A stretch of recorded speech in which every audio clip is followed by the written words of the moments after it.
Right. Hopefully everybody can hear that's here. And for those in the Zoom world, we have a little bit of a problem with our cameras here in the chamber tonight. And so you're going to be limited on how much you're able to see. Normally, you would be able to see the chamber. And if I understand it, they'll be able to see the displays that are put up, but that'll be it, right? Chairman, that is correct. They can see right now, essentially what you can see, as the camera is pointed towards the screen instead of towards the commission and those that will be speaking tonight. All right, so that's what you'll get an opportunity to see out there. Sorry about that, but we'll blame it on the computers. So before I have a roll call and explain it, I want to welcome Commissioner Kim Smith. And Kim is down here. This is her first time that she's been on the Planning and Zoning Commission. And we really welcome you. And given that, let the note show the following, that the commissioners that are present are Brown, Shepherd, and Smith. Commissioners Montoya and Wild are absent. We have staff members of the development staff, Jenna Thornborough and Hannah Veal will be here. And that'll take care of that. Take care of the commission changes and welcoming Commissioner Smith. Staff, are there any changes to the agenda? Chairman, none by staff. The commissioners have any changes? No, Chairman, Mr. Chairman. All right, now, before we do the consent agenda, usually what on the consent agenda so far, what we have on the consent agenda would be the minutes for February 21st. However, when there are applications that don't have significant public interest for one reason or another, and we like to take an opportunity to see if we can't move that to the consent agenda. It makes it so that we don't all wind up being here until midnight.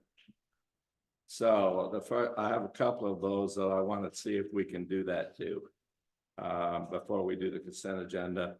So the first one that I want to consider is under new business CUPFY2024-0003, a conditional use permit. Patrick McKeegan with PMA Incorporated is requesting a conditional use for coffee roasting at 199 East 52nd Street. And a long time ago, Jenna provided me a little help sheet here to make sure that I don't forget things. So, is there anybody in the audience that would like to give testimony about this particular item? Again, that would be CUPFY2024-5. Is there anybody in Zoom world that's by Zoom that wants to do that? If you do, just put your hand up or sing out. Apparently not. Is the applicant for this present? Yes, sir. Thank you. You can just stay there. You don't have to come up. Just stay right there. That'll be fine. Please state your name for the record. My name is Patrick McKeegan, PMA Inc. I'm the architect for the client. Okay. Have you had an opportunity to review the findings of fact, conclusions of law, and draft decision of decision, including draft conditions of approval? Yes, I have. Do you agree and consent to these documents in the affirmative, including all conditions of approval? Yes, I do. Thank you, sir. Does staff or any member of the commission have any reason that they feel that we need to hear this in a public hearing? No. No, Chairman. None All by right. staff. And the staff doesn't have anything. Very good. And then that being the case, when we have whoever is going to deliver the motion for the consent agenda, you will want to make note that CUPFY 2024 number 5, as is written in the staff thing, will be part of the consent agenda. And now I want to move on to subdivision FY 2024 number 1. Shindig subdivision, combined preliminary and final plat. Jason Densmer is requesting a 95 residential lot and 1 common lot subdivision to be processed as a planned unit development. The commission has seen this before. Previously, it was considered under a design review process, and they are changing the format of this to townhouses. What is happening by this process. So let me find out what I did with my cheat sheet. There it is. Same. Is there anyone in the audience who would like to give public testimony on this item? You want to give public testimony? Are you the I'd applicant? like to make a comment. Pardon? I'd like to make a comment about that. So you do, you want to address that. You're not the applicant. No, Then we won't do that. We'll have to, we will hear that when we get to, we will do that. So that will not be moved to the consent agenda. That being said, I would entertain a motion for the consent agenda. Mr. Chairman, I move for approval of the consent agenda consisting of the minutes from February 21st, 2024. And item A under new business, CUPFY 2024-0005 for a conditional use permit for Patrick McKeegan with PMI Incorporated, requesting a conditional use for coffee roasting. I have a second. Yes, Mr. Chair, I second the motion. Okay, Commissioner Smith has seconded that. And it's been noted it consists of the minutes and of CUPFY 2024 number 5. All in favor, say aye, indicate by saying aye. Aye. The chair votes aye also. And obviously it's unanimous. There won't be any negative nays. So the consent agenda has passed. We'll now move on to old business. And the first item on their old business is CUPFY 2024 number 3. Applicant Chris Anderson with Rudeen Architects is requesting a conditional use for lodging for the former office building at 3433 West Chinden Boulevard, Ada County. And that's the specifics of it. I have the following will be the order in which we conduct this. First of all, let me make note. This is the CUP, so we are the deciding body. What we decide, yeah, we're the body that done that. If for some reason what we decide was to be appealed, it would be appealed to the city council. So this will be the order, all right? Introduction by the chair. I really already did that by reading the file number and that the location of it. We'll have a presentation by the applicant. Is the applicant here? Yes. Okay.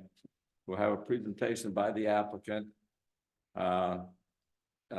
Please try and get that done in 15 minutes. Is that agreeable? City staff will follow that with their report after if there aren't any questions. And that also the staff will try and do that within 15 minutes.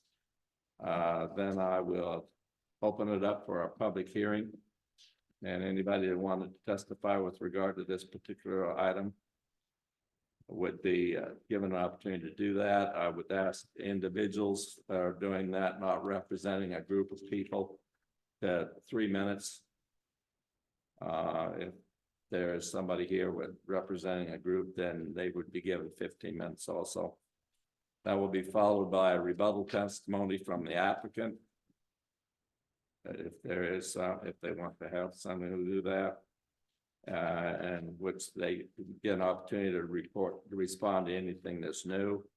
That would be followed by closing of the public hearing, discussion of the hearing of what went on about the application among the commission members, followed hopefully by a motion and a decision will be made. So that's the order which we'll do. So that being the case, would the applicant please come up there and state your name and give us your address, please. Elizabeth Keckeritz with Givens Pursley, 601 Bannock. With me here is Chris Anderson, who's been the architect and a land use planner on the project as well. And do you have our presentation or do you want us to plug it in?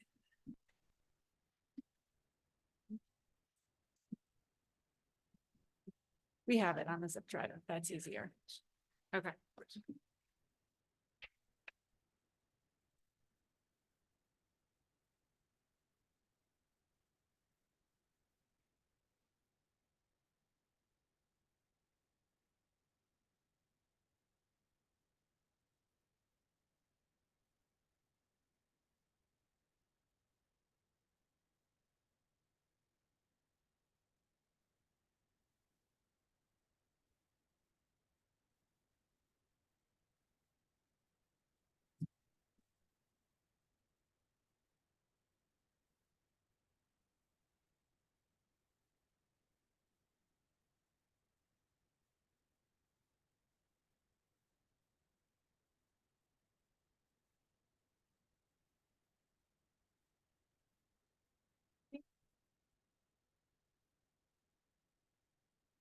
Good evening, Chairman Brown and Commissioners. My name is Elizabeth Keckeritz. I'm with Givens Pursley, as I just mentioned.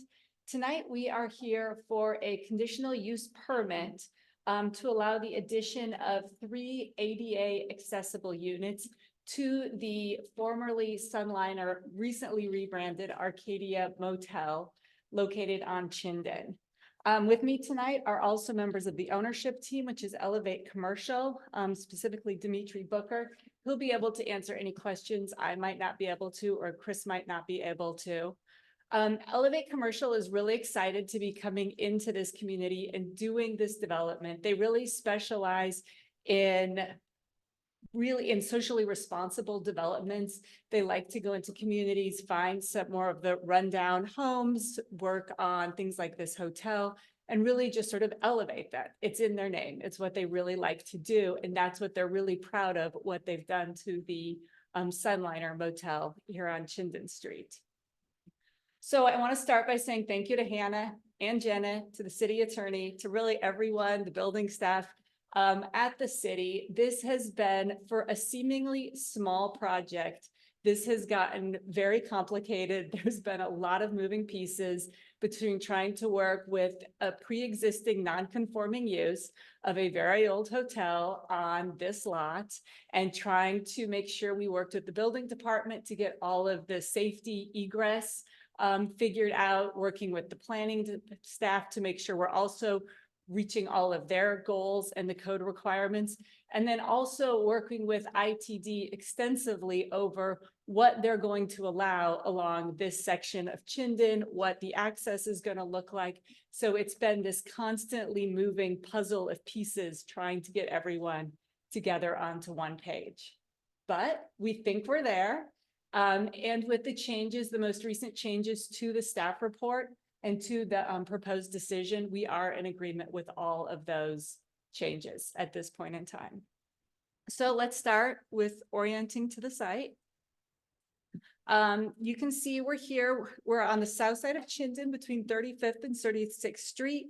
And you can see a lot of the restaurants and attractions right near to this motel, which is what makes it so attractive to Elevate.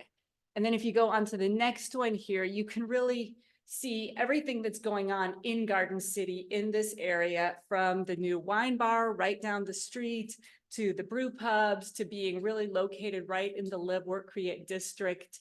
There's a lot going on here, which makes this a really great attraction, a great place for people to come and spend the night in this cool new refurbished hotel. It is right on the edge of the live, work, create future land use map designation, and it fits in really well with that. It's this, mid-century modern, cool, pre-existing building that is really right central to this whole artist community. And so it's going to offer a great opportunity for people to visit Garden City and stay right in this location. It is zone C1, which is why we are here for a conditional use permit for lodging. The overall property, the larger hotel, has been, is a pre-existing non-conforming use. But when they went in to do all of the upgrades and changes to the hotel, it was discovered that there's no ADA accessible units because all of the hotel rooms are elevated. And so they came in, and so then it was, well, now you have to get the CUP to be able to have these ADA accessible units. And then that also includes other improvements as well, which we've been able to, I believe, make every single one of them. What stood before, I've got some pictures here.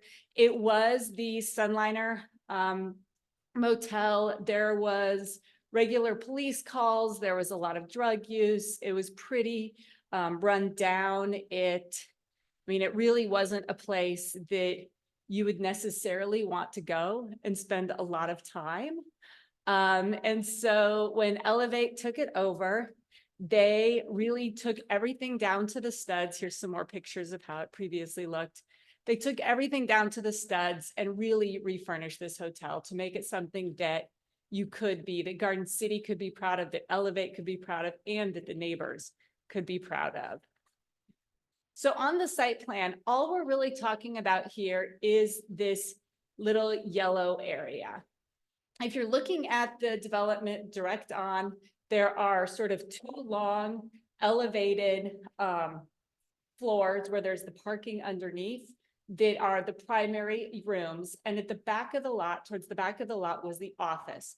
And that's what we're looking at right here, is that we're proposing to change the office. Eventually, it could house an office and 3 ADA accessible units for a total of 30 units on the property. But at this point in time, we're asking for approval for 30 units, but we're only planning on developing 28 of those units because, as we'll discuss in a moment, we're 1 short on parking. Here you can see the landscape plan. They are coming in with a lot of planter boxes, especially on the side next to the, I believe it's called Burles, the Mexican restaurant adjacent. They're also putting in a really nice area in the back, a patio for the guests. There was previously approved through design review a 6-foot fence there. They would like to keep that 6-foot high fence. It really helps seclude off the guests and really make this a nice private patio location.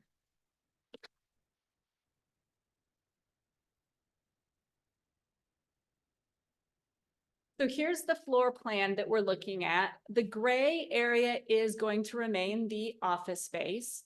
The red will become the 1 ADA accessible unit that they're developing at this point in time. And then they will be converting the rest of that office space in the yellow into their sort of recreation area. For right now, it will be the gym and a meeting room. In the future, this could turn into 2 additional ADA accessible units. Looking here, you can really see the interior. These are all pictures from the actual units. These aren't just concept plans. This is how unit 11 now looks. It's really a nice space, a place where you can come, work, go visit the shops in the neighborhood, and come back to this nice space to spend your time. We've got nicely tiled bathrooms, just really a lot of beautification occurring on the property here. More pictures.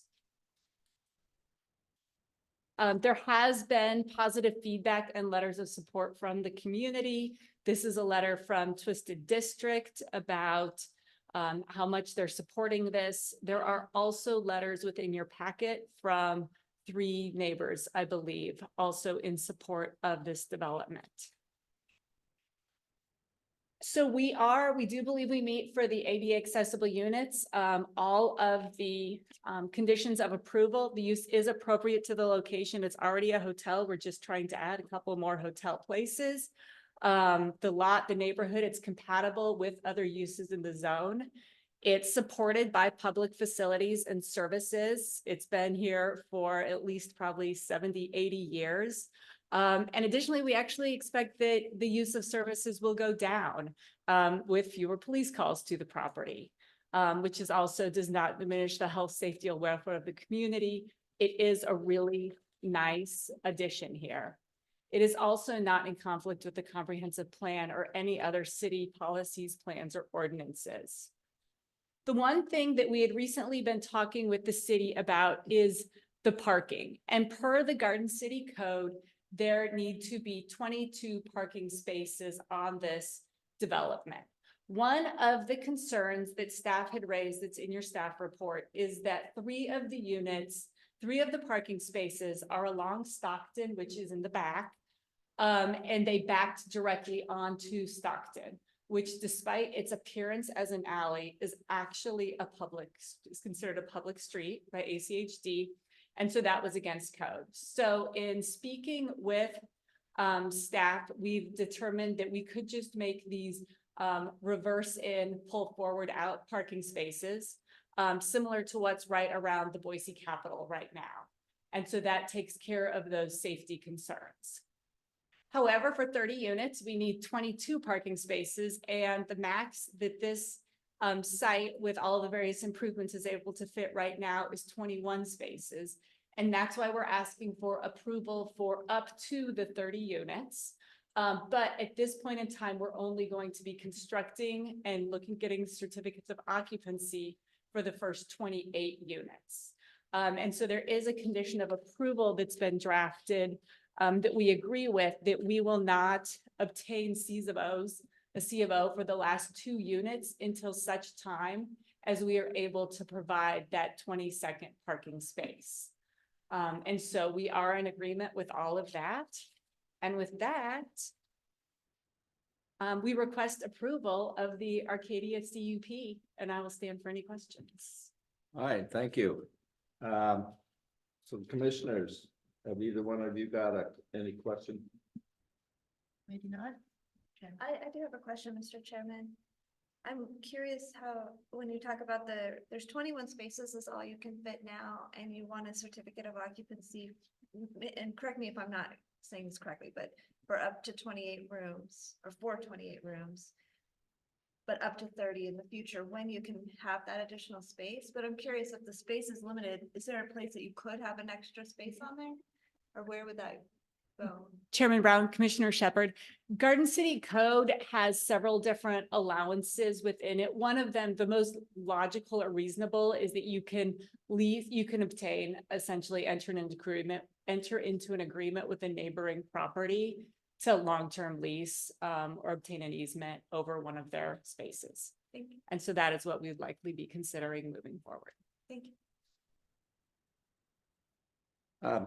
I have a question with regard to, first of all, I really, really like what you have done already.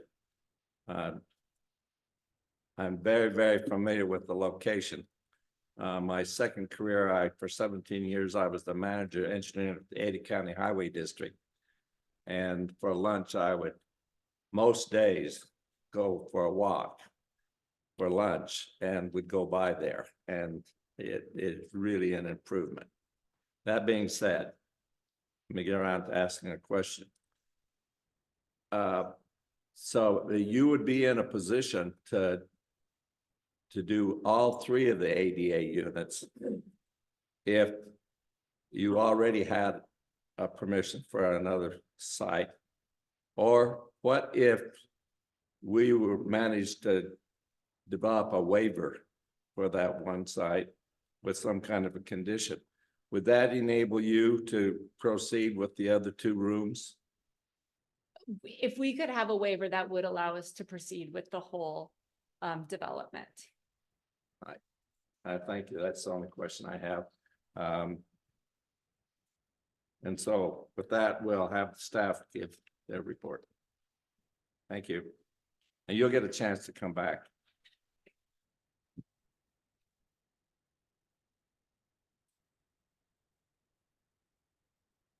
Good evening, Mr. Chairman and Commissioners. I'll keep my staff report pretty short and sweet since it seems like we're talking about parking primarily.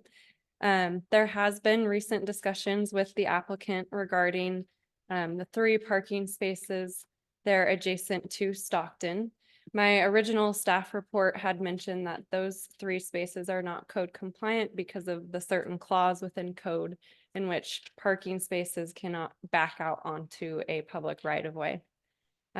Stockton is not technically considered an alleyway per ACHD, and so the code within, or the section within code pertaining to alleyways, it doesn't apply to this. So therefore, these 3 spaces are not compliant. But with our discussion with the applicant today, it was last minute, we determined that reverse end parking could help mitigate for that code compliance issue, which has then spurred the new conditions in the drafted decision document in front of you. I won't read them out because they are in front of you unless you need me to, but that does resolve the code compliance issue. I did want to note that there was an error, a little error in the staff report where I had noted that they are providing 22 vehicular parking spaces when it's really just 21. And so they are required 22, they're providing 21, so they're still deficient that 1 vehicular parking spot in which there is still a condition requiring a shared parking agreement or a space on site. And with that, I'll stand for questions. Okay, how about either commissioner have a question? Not at this time, Mr. Chair. No, Mr. Chairman. Well, thank you very much. Thank you.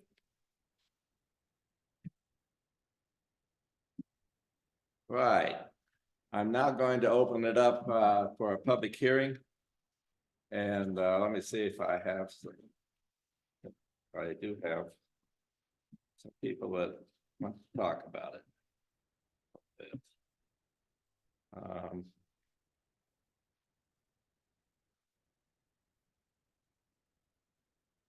I have one in here that it doesn't indicate which development you're interested in. Mr. Block, That's the one on that. are you interested in this particular? Not this one. This is not the one. Okay, I'm gonna put your name over here.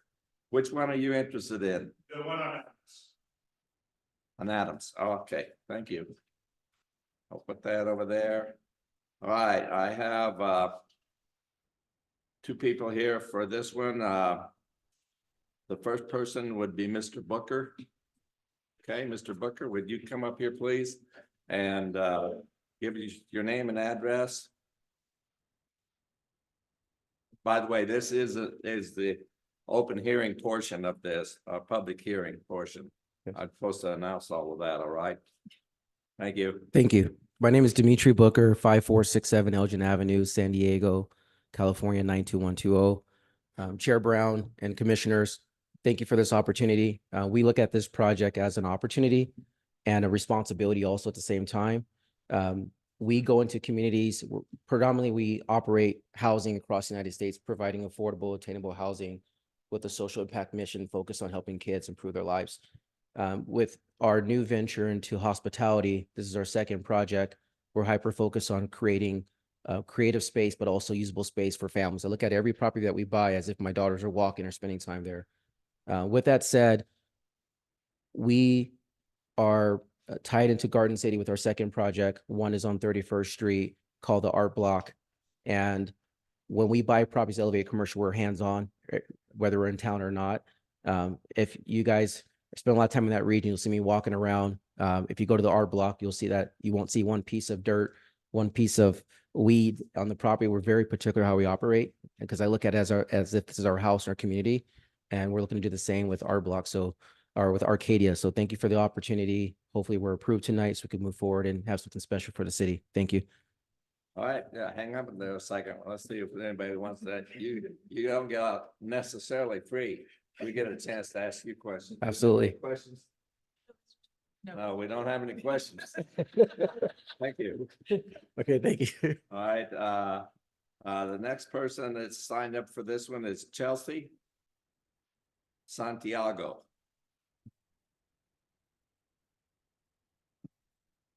Hello, everyone. Thank you for the opportunity to speak up here and for your time tonight.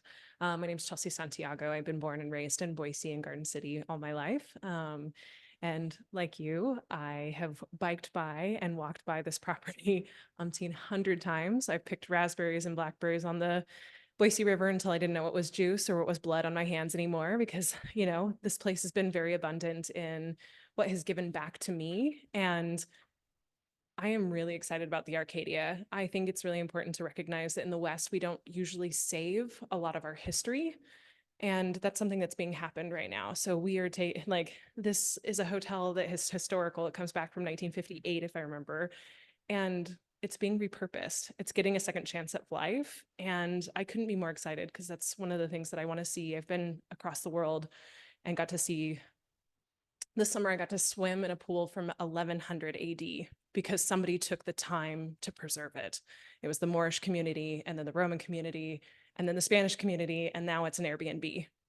How cool is that? I mean, it's not from 1100 AD, thank Jesus. It would be a lot harder for you guys to probably preserve this, but I just want to say it's really important to save our history. And I'm obviously in favor. That's all. Thank you. Do we have any questions? Questions, Mr. No, Chairman? I don't have a question. I have a comment. I really want to support what you're saying about it. And I'm glad that you identified the date. That was something I was going to ask. 1958. I moved here with my parents from Blackfoot in 1957. And I know the first time I ever went downtown in Garden City, that was there. And it was pretty much the I bee's consider that- knees. It was one of the biggest things that came Yes. onto that street. So So, hopefully it'll be the bee's knees again. well, thank Cheers. you. Let me see. I don't have anybody else signed up. Is anybody else out there that wants to talk about this application? How about Zoom World? There's nobody there. So must be- Chairman, there is.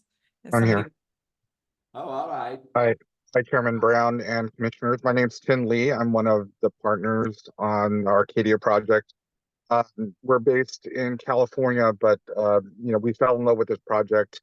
And the neighborhood, the people, the community has been so helpful and friendly to us. We actually are moved there. We actually purchased a home over in Eagle to grow our base over in Boise. And that's our focus, that we like to bring in sustainability and be a outreach beacon for the community and improve that area. And I think we've done that fairly well with the design.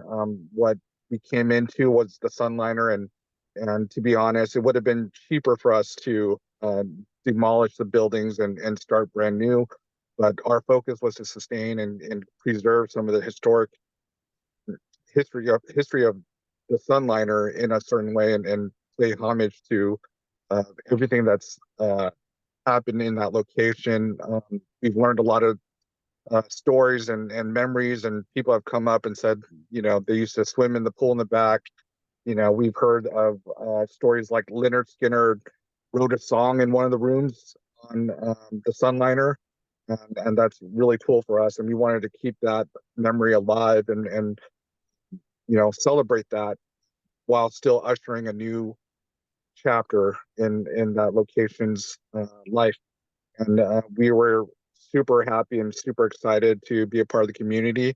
And we look forward to doing outreach programs and organizing events and working with local businesses to increase activation in that area.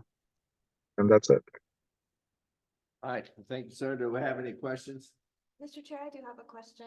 All right. I'm sorry, I missed who was the songwriter there? Who? Leonard Skinner? Oh, that's such cool history to know. Yeah, that's right. I think that's the only question we have. So thank you, sir. If I don't believe there's anybody else that wants to do that, so I'm going to close the public hearing. And with that, I'll open it up for discussion among the commissioners. And so, I'm gonna ask Mr. Shepherd. What are your thoughts? I love this development so much, and hearing you all speak about it has been so great, because I didn't know that it was like all about the sustainability, and like hearing you say that you build it with the vision of your daughter walking down the street, that just makes me really happy. And also hearing you talk about the history and how it means so much and bringing your story out. I just joined the yoga studio across the street and I looked down on it just like, oh my gosh, it looks so great. It was such an eyesore before, and honestly, you guys just did a great job turning it into something beautiful. And I love the creativity and the vision that you have there. And I didn't think about this being a part of the history. It just wasn't really part of my thought process, but it is now, and I appreciate that. Thank you. So I'm in support of it. I'm in support of the waiver for the not requiring the 22nd parking space, if that's something that we need to condition that in. But thank you. Right, a new commissioner, would you like to comment? What are your thoughts? I agree with my fellow commissioner. I think it's a fantastic building. I think it's edgy and hip, and it could not be designed better to fit into that space, surrounded by the wine bars and the breweries. And I think it's just a gorgeous design. I really like it. I'm also in support of the waiver. I'm not sure one parking spot is going to make that much of a difference. I would just want to make sure that that burden of parking doesn't spread out to the businesses on either side. So hopefully there can be some inner business discussion to make sure that doesn't happen or put any burden on I think there was a restaurant next door, but no, I love it. I think it's fantastic. Well done.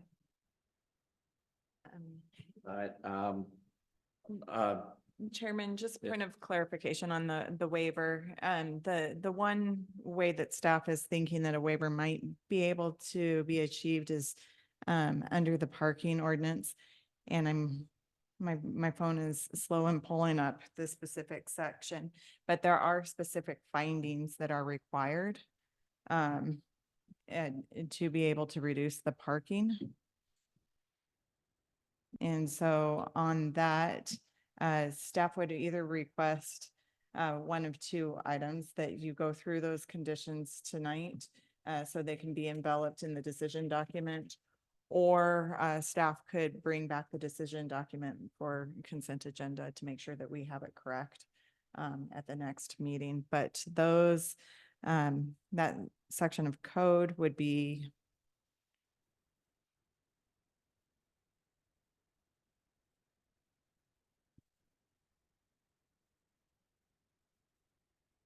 D6.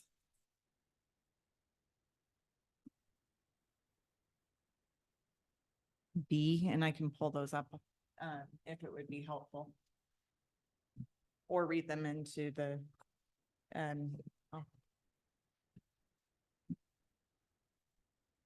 it probably would be helpful if I really am interested in proceeding this way if we could. Let me explain further while you're doing it. Both of you can think about this a little bit. My thinking on it would be something along this way. I really think this is a really good development, and for them to have to not proceed to get all 3 ADA eligible rooms done at the get-go, I'm sure it will cost them a little extra money to have to not do it at a different time. And I don't see if we can arrange it so they can proceed. So my thinking is the following: to give them a waiver where they can proceed, but ask as part of that waiver that they proceed and see if they can't get the additional space afterwards from one of the neighboring businesses and come back in after the fact some way. I'm sure that they'll be able to. And we could put some kind of a clause in it, perhaps, that in the event that for some reason this didn't become possible, then they would have to come back into the staff. You understand what I'm saying? Some kind of wording to that effect, if you could see if we could do that some way and get it done tonight.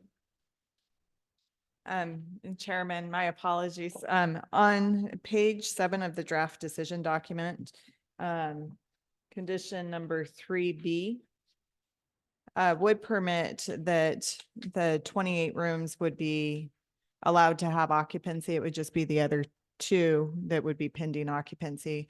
Would you be wanting to change that amended condition? Yes, I think that's what I would ask the maker of the motion and I'd ask Star to be taking some notes on that. To put where we put it in that, and what it would say is that they can proceed to build all the 3 rooms and to get an occupancy permit, but that they would be obligated to reach out to the neighboring properties and to see if they could not obtain a commitment to provide them 1 additional spot that they could use. And looking at the businesses that are right around there, I'm fairly familiar with that. One is a restaurant. I would think that restaurant, that probably be the first place that I would go for was me. Talk to those people. But some kind of wording that would enable that. You think that would be sufficient? Chairman, I do. Or as an alternative, the findings that you would be required to make are up on the screen right now. Right. There you go. Thank you.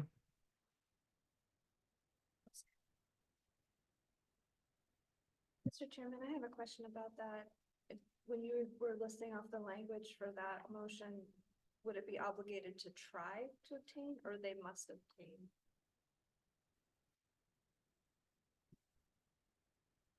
The problem if you put must, if something did came up and they weren't able to get a reasonable thing from a neighbor, then they're stuck. Sort of, with they built the houses, they built the rooms and everything. I would not say must, I would say that they were obligated, they were committed to do the best effort possible to obtain additional parking site from, it doesn't even have to be adjacent properties, in the properties and businesses in the area, all right? Okay. And that they would submit that to the development staff when that is accomplished.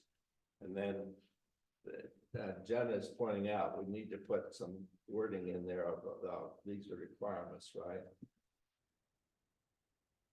I think, Mr. Chair, if I may, if we go through these requirements, that would allow us to actually reduce the amount. And then we could add the encouragement to seek out the That's additional correct. spot, but this would give us the authority. So to reduce it. we are reducing what they're required by 1 spot. With a condition that they do a best effort to find another place. Okay, would that do it? Chairman, yes. And I think we'll that would- probably depend upon Jenna or Hannah or both of them to figure out what part of this staff got to actually put in this decision document. All right? Let's do it that way. So, They'll have to read the motion pursuant Yeah. to the rules. so hang on a minute. I want to make sure that we, yeah, I think is that, well, have we got enough discussion? Are you- Chairman, thank you. I think that there's enough discussion. Perhaps staff might request just a slight more, but I think there is some in there that we could bring back for to make sure the special conditions and characteristic of the site that would warrant a reduction. If the commission would be willing to try to verbalize that in discussion, it would be helpful for the staff in drafting the decision document.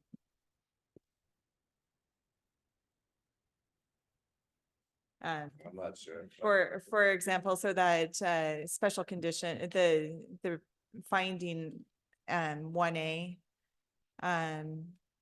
For example, some of the things that I've heard tonight, the historic nature, the site itself. Well, the fact that we do that, the fact that it's a non-conforming thing, I would put some wording in there recognizing the special situation that's brought by Stockton. Stockton and the equivalent street across the way, Osage, are a major problem that was inherited by the highway district when these were designated by streets in Garden City.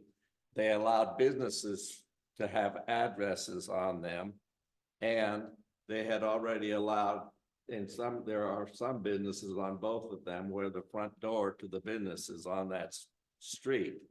If it wasn't for that fact, it would be classified as an alley and we wouldn't be having this discussion, really, because then they would have more parking available to them on the alley that would be available, but it is the street. So we should put some language in there in that one that recognize, number one, the historical nature of what they're trying to do. Number two, they're trying to fix a situation. It was already a non-conforming use and they're bettering the whole thing. And number three, they are constrained by the fact that Stockton has a totally inadequate, that's the wording I would use, an inadequate right of way for a two-way street. Okay. You don't have to go further than that, but we've actually looked in the past, the highway district has looked into the possibility of what happens if you turn them one-way streets, make them one-way streets, and it would make it better. But it turns out that makes it almost impossible to access certain businesses down on the western end, as I recall. But let's put some language in like that, okay? Mr. Chair, if I may, on the special conditions section, add a few points. Okay. I think we could also include that Chinden is a bus route and therefore people can access the hotel by bus and therefore won't be parking. There's also ride share available and we're in close proximity to That's the a good airport. idea. So I would imagine that folks will be taking Ubers or taxis from the airport rather than renting cars and commuting rather frequently. So I think the location of the motel makes it very accessible for public transportation or ride share, which should reduce, the code section says, the parking demand at the site. And I think you could put some wording in there also. It doesn't, in my opinion, almost always the number of places that they already have will serve what they're doing. Especially when you consider the fact that, and that was a good idea about buses on Chinden. I don't think it's going to have a big impact on the supply of public parking on the other areas. We could put it that we don't believe that's going to happen, Jenna. The ability for a different future use of the property. Well, I don't think it does that, but I don't know what else you would use that property for after they've done all this improvement.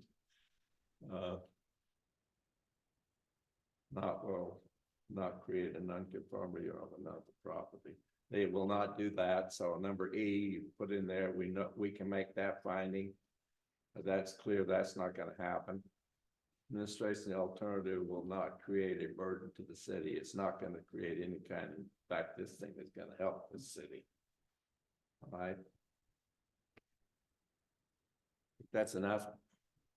And Chairman and members of the commission, thank you. That will be very helpful for us to be able to add to the I think decision. that should do it. Okay. So, Star, how about giving us a motion? Please. Mr. Chairman, I move to recommend approval You recommend approval. or recommending No,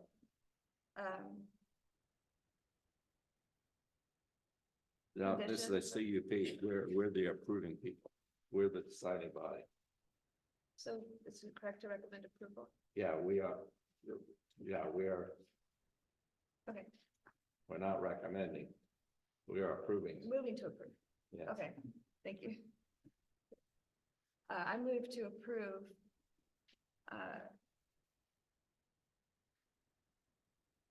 Number A under old business. CUPFY2024-0003 applicant Chris Anderson with Rudeen Architects for the Arcadia Large Lodging. At 3433 West Chinden. With the conditions that, with the following conditions.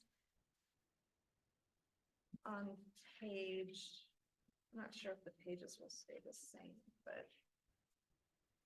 Well, the potential conditions for the approval decision, scope of permit number 3B. Waiving the additional parking space. Pursuant to.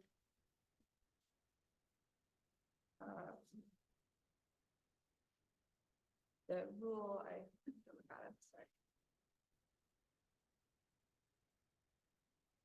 Pursuant to the Garden City parking rule 84D6. B. And so that they can proceed to build the 3 ADA accessible rooms and get a certificate of occupancy for them. As long as they have a commitment to try to obtain an additional spot from neighboring businesses within the area. And this motion is made in accordance with the draft findings of facts and the conclusions found in the decision document. Is that correct? Right. Have a second? Mr. Chair, second motion. All right, it's been moved and seconded for approval of CUPFY 2024 number 3. And all those in favor identify by saying aye. Aye. Aye. And the chair votes aye, so the approval is unanimous. And that should do it. Aye, congratulations. No, it's a good project. Okay. I'm gonna drive on, okay? Please do.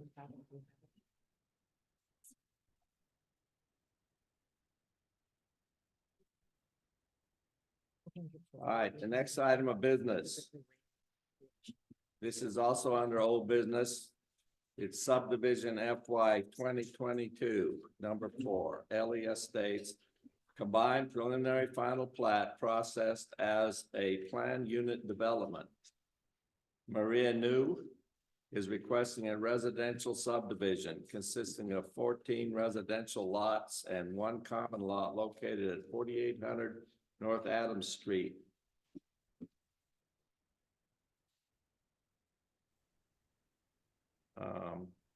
And with Ada County parcel number R 27345233137. It's currently in the R3 medium density residential zoning district. So we're going to follow the same order that I outlined previously for the previous one. I've introduced it. I will have a presentation by the applicant, 15 minutes, please, followed by the staff, followed by that'll be 15 minutes, public hearing, and hearing individual testimony, and we do have a couple of people signed up, followed by rebuttal testimony from the applicant. I will close the public hearing, and we'll have a discussion about the application and hopefully move on with a motion and any other discussion that we need with regard to the decisions made by this commission. That being the case, would the applicant please come up? Yes, I'm here via Zoom. All right, The applicant is, the representative is on Zoom. Okay. Please proceed. Right, Give me yes. your name and address. Yes, hello, my name is Maria New and I am with EV Studio and we are located at 8701 West Hackamore Drive in Boise, Idaho. Also here today from EV Studio is Scott Davis, who is there in person with you all to support, as well as the owner and developer of the property, Paul Martinet. And let me share my screen to get started here.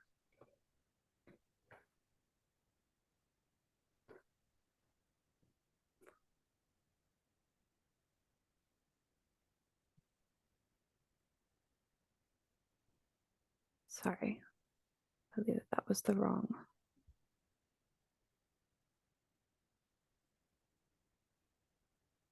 All right. So we are proposing a residential subdivision consisting of 14 residential units at the 4800 North Adams Street, as mentioned. These units are consisting of 2 and 3 bedroom units across 2 buildings, so 7 units a building, and they are 3 stories with a rooftop deck.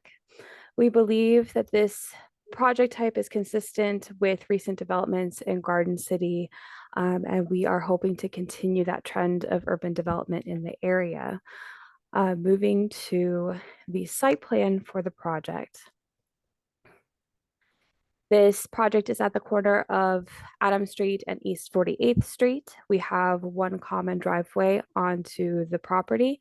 As you can see, this project has been through the design review meetings to look at the exterior design elements of the building, the variation in the building materials to create interest on the facade, and to look at the units and the structure of the site.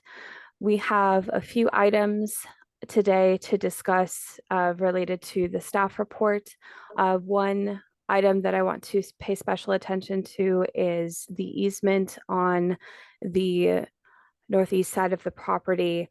This has just been a topic of discussion, so we want to make sure that we touch on a couple key items with that. We have an access easement that the owner of our property has granted to the neighbor for the access to their property. And along this property, this easement line, we have a fence and a retaining wall to help mitigate safety along this easement, and to create separation between our open space for community congregation and this easement area.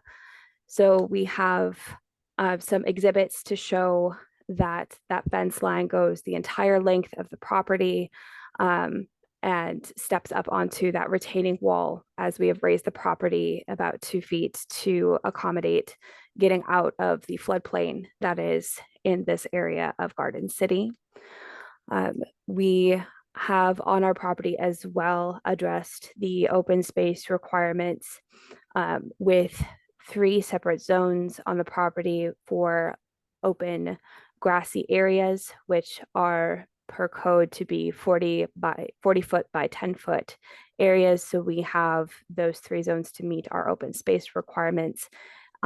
Within these, we have various landscaping and water features. We have addressed the parking requirements on site through the use of garages for each of the townhomes, as well as 3 spots on the site, and then 4 street parking locations, which is one of our variance waiver requests for the project to allow for those parking spaces on the street. Other items in the staff report are the request to have our side setbacks and rear setbacks adjusted. So we have a 0 foot side setback for these properties, as we are proposing townhomes. That will allow for the townhome development on this lot, and then those rear setbacks to be the 5 feet for just those individual lot lines.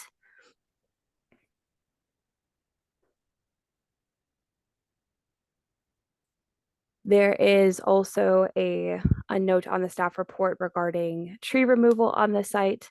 And so we are working with our landscape architect and the arborist to complete the requirements under that item on the staff report to get those final documents over to Garden City.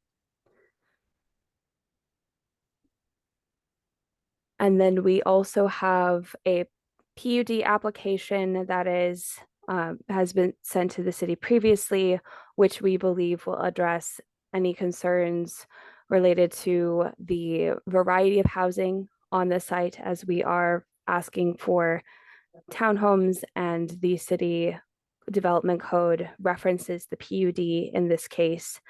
And we also believe that the PUD will address, since we are requesting townhomes, that will come back to the Garden City Development Code for the waiver we were requesting for having more than 4 units on a common drive, which, since we are requesting those townhomes per the code, the City Development Code said that we could be able to request a waiver for that requirement.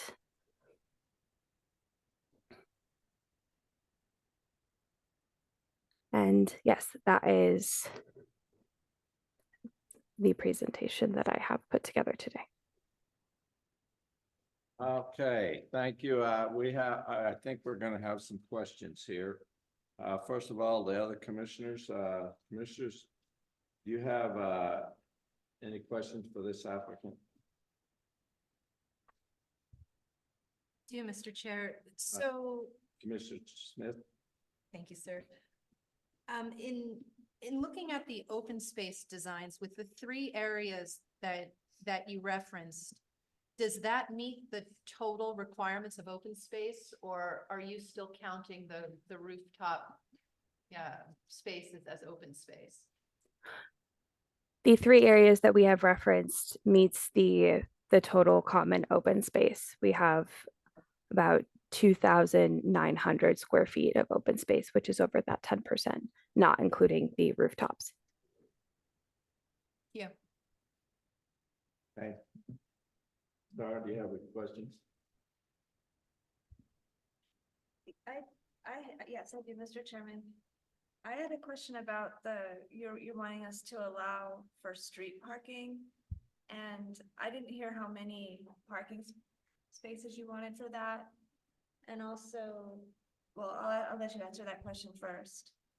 Yes, 4 street parking spaces. 4 on-street parking. And maybe this will be a question for the staff, but I have a question about what the staff report talks about. On-street parking cannot count towards the minimum, and the waiver requested is not applicable nor grantable. So is that, maybe that would be a question more for staff, but I guess I'm still thinking that through. I don't know if it's a question necessarily for the applicant. Let's wait then if we're gonna ask that of the staff when on the staff presentation. Okay, will that work? Yes, thank you. All right. So I do have some questions. You do not have available with us tonight one of your engineers, is that correct? You don't have an engineer with you? Correct. We don't have an engineer. But are you familiar, you are familiar with the engineering? Are you familiar with the city engineers document that was provided back in October of 2022 with regard to this particular site?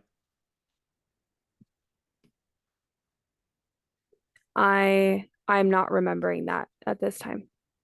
Well, I have it here. If you don't have it in front of you, there are some items in it that I want to ask some questions about, all right?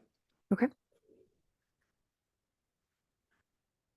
And so I'm gonna, and all of these questions have to do with a part of his report that had to do with the drainage study.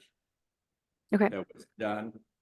And so I'm going to read from that, and I'm going to ask you some questions and see if you can answer them, okay? Okay.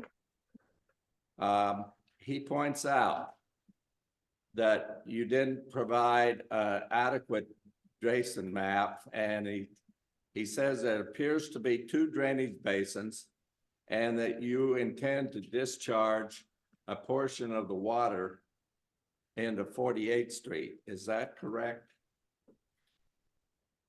I do believe that the intent is to discharge a portion of the water to 48th. And so that is part of the plan as you understand it. Then he continued on that, are you aware that the requirement in Garden City, and it's really a requirement that's placed on us by the Ada County Highway District, that that you have to retain the 50-year, 24-hour rain event on location without any discharge to the city streets, public street?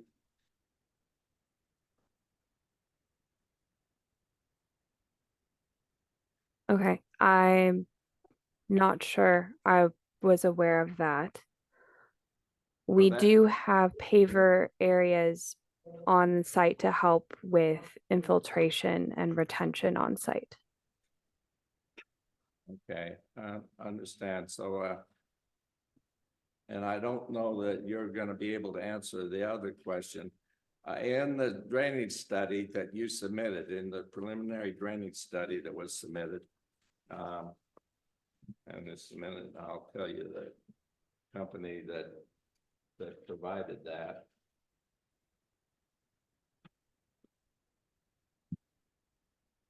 It was Blue Peak Engineering preliminary drainage study, and that was the plan on which you're going to take it. And in that, it states as the assumption, it states that they assume that the groundwater table, the highest it will be -6 feet. That is inconsistent with, as Mr. Canning points out, with the report that was submitted by your geotech, which did the geotechnical examination of this particular site. And very specific in that report, it states the following, that the annual variation of groundwater table based on their studies and holes that they dug in the various areas close to that throughout the year will vary between 3.01, let's just call that 3 feet, and 5.4 feet below ground surface. Have you got any way that you could explain that discrepancy? You understand what the engineer that stamped the design, the drainage study, said that your groundwater table would be no higher than -6 feet. Yet the geotechnical study, which establishes what the groundwater table would be, says that it will vary between -3 and -5 feet. Yeah, there's not a way for me to explain that at this time, but I can look into that. Yeah, okay, and I'll also make another comment, which you won't be able to. Mr. Canning in his report reminded your engineers and all of you that the reason that that's important is because any drainage basin is required to have a 3-foot separation between it and the top of the groundwater. So that brings me to another, I'm not sure how I want to approach this, but I asked Hannah to be prepared to put some other things up on the site. One of those was a map a drawing that was in the drainage study itself. Could you bring that up, please? This is out of your Blue Peak Engineering Preliminary Drainage Study, which was stamped by a professional engineer like it's required to be done, named Thomas Hawksworth. And in it, he has a drawing which he shows that primary drainage basin, which is cited in there as the primary location for your drainage.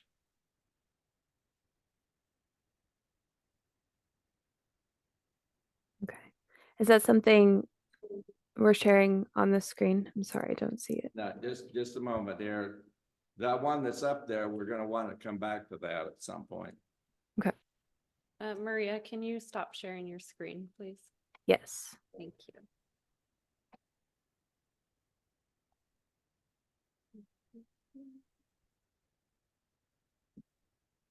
Mr. Chairman, which one did you want me to share? The one that's in the drainage study that I took a picture of.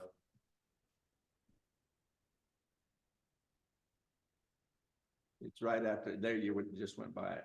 There it is. That's the one. All right. So I'm going to quote from this drainage study. And this is the plan for how this water is to be taken care of. Okay? It says in this report, drainage will be conveyed to a detention basin at the northeastern corner of the site. Roof drainage will be conveyed by pipe, and driveway runoff will be conveyed by gutter to inlets and pipe to retention basin. Permeable pavers will be placed within the northerly portion of the driveway, which will provide runoff storage in addition to the detention basin. Now, if you look at this picture, up in the northeast corner, which is up to the right, that is the detention basin. That's the primary detention basin. And what this is showing you is all the water that's in there is supposed to drain around and into that basin. And for now, just note it. Now, I would like Hannah to go back and this will come out of the design drawings which were submitted. The most recent ones were coming this morning or this afternoon, okay? And there are 3 different pictures that I want to say that I want to show out here. And the first one is probably L101.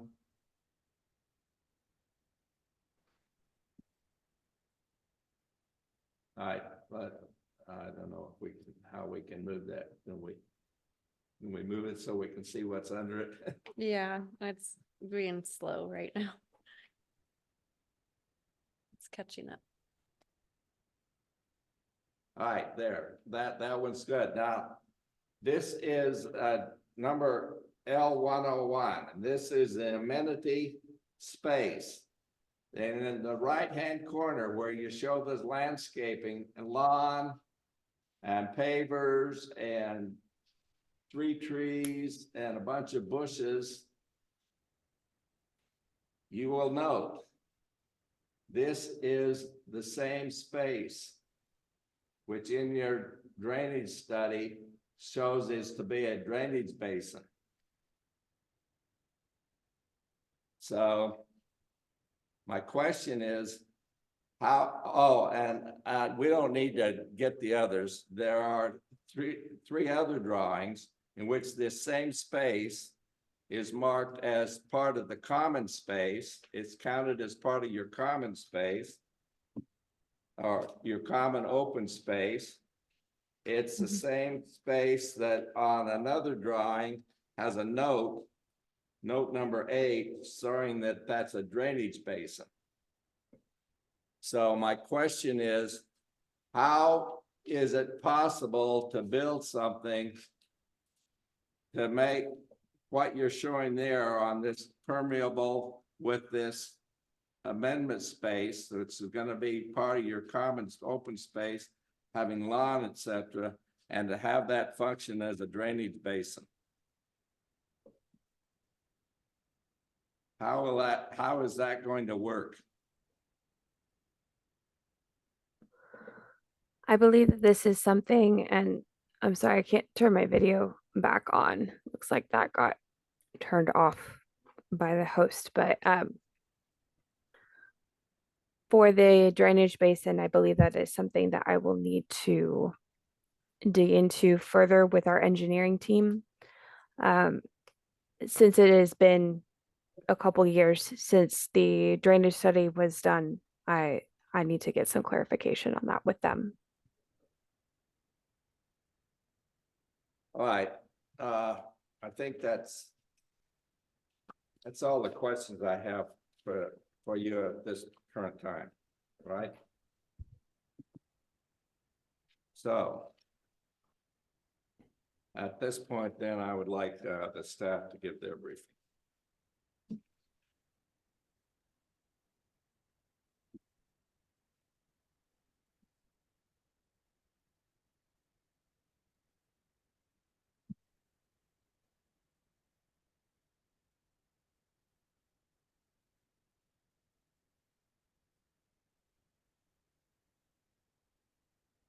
Good afternoon, Mr. Chairman and Commissioners. There was a new submittal document from today, submitted around 5:30 p.m. It is not updated to the website. However, you do have a hard copy in front of you available to look at. That is not what I am sharing on the screen, again, because it's not online. And for the audience, there is a copy on the table if you are wanting to look at it. This application is for subdivision fiscal year 2022-0024. It is a combined preliminary and final plat subdivision application that is to be processed as a planned unit development. As a planned unit development, the applicant can submit waivers to code standards, such as common open space requirements, which would allow for deviations to minimum code standards. Code requires that a minimum of 10% of the site is dedicated to common open space. There is 2,753 square feet of common open space, 2,753 square feet of common open space needs to be dedicated on site. And in the comment response letter from the applicant, about 2,893 square feet is provided. The architectural plans demonstrate where this common open space is via the dark green areas provided. And my computer is going really slow. So the dark green areas is where the common open space has been provided, as well as the green area of the previous slide that I just had up. However, there is conflict between the open space exhibit and the site plan. So these two plans that I'm flipping between, there's conflict of what is actually counted towards the common open space. The proposed common open space does appear to meet the minimal dimension standards set forth in code. However, the open space exhibit, as shown on the screen, is showing areas that cannot count towards the common open space. And that is because there are dimensional standards set forth in code where it needs to be a 20 by 20 square foot area. So the smaller portions, as highlighted in the light green, cannot count towards that common open space. Additionally, a portion of that identified common open space area is designated as an on-site drainage area, so the orange on the screen. There are many pending comments received from the city engineer in relation to the on-site drainage and lack of adequate facilities. The city engineer's comments were in relation to the previously proposed 2022 plans. And he has not provided updated comments for the 2023 resubmittal packets. And that is due to the lack of stamped, signed, and dated plans that were submitted recently. Since the city engineer made comments in 2022, the site plans have changed. Only somewhat though, but it appears that the drainage facilities remain the same. The reason that staff brings up this to the attention of the commission is due to the fact that the proposed landscape plans within the common open space also contain the drainage facility. Staff is unsure if the landscaping can exist in this drainage facility, but code does allow for it. A waiver can be requested to allow for non-compliant open space, which has been drafted in the condition document. Otherwise, there has also been another condition drafted, which contradicts this waiver, requiring that the open space is required on site. So the commission will need to determine which drafted condition will remain. And you can find those conditions drafted on page 19 and 20 of the staff report, or the drafted decision document.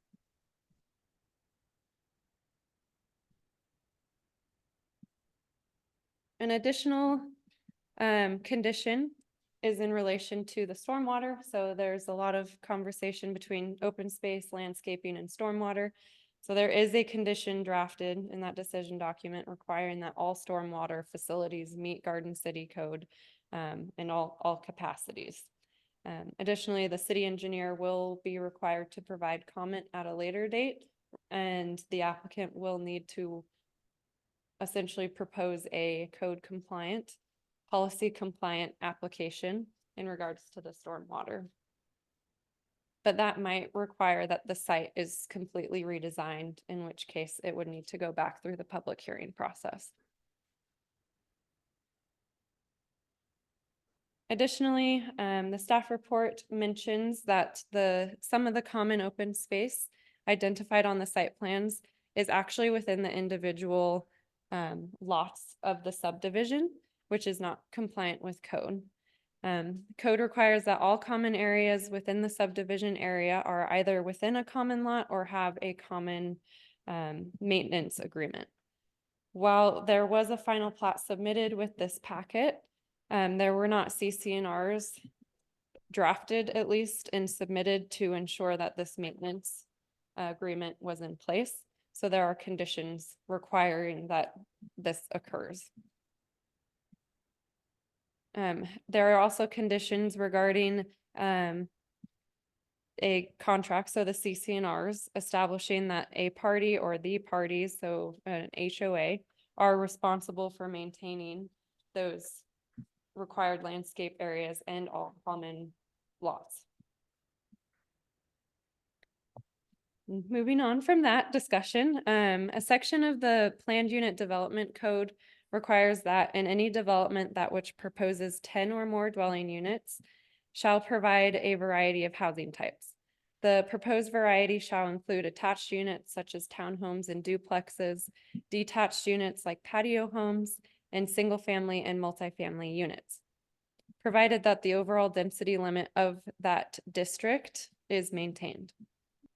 The townhomes as proposed, while appearing similar in exterior elevations, was determined to provide enough architectural variety per the design review consultants. It is within the purview of the Planning and Zoning Commission to determine if the housing product is diverse enough to meet the requirements of the variety. The proposed product provides a variety of 2-bedroom and 3-bedroom dwelling units. Of floor plans, a mix of tandem and side-by-side garages, and they are all 3 stories high with a rooftop patio.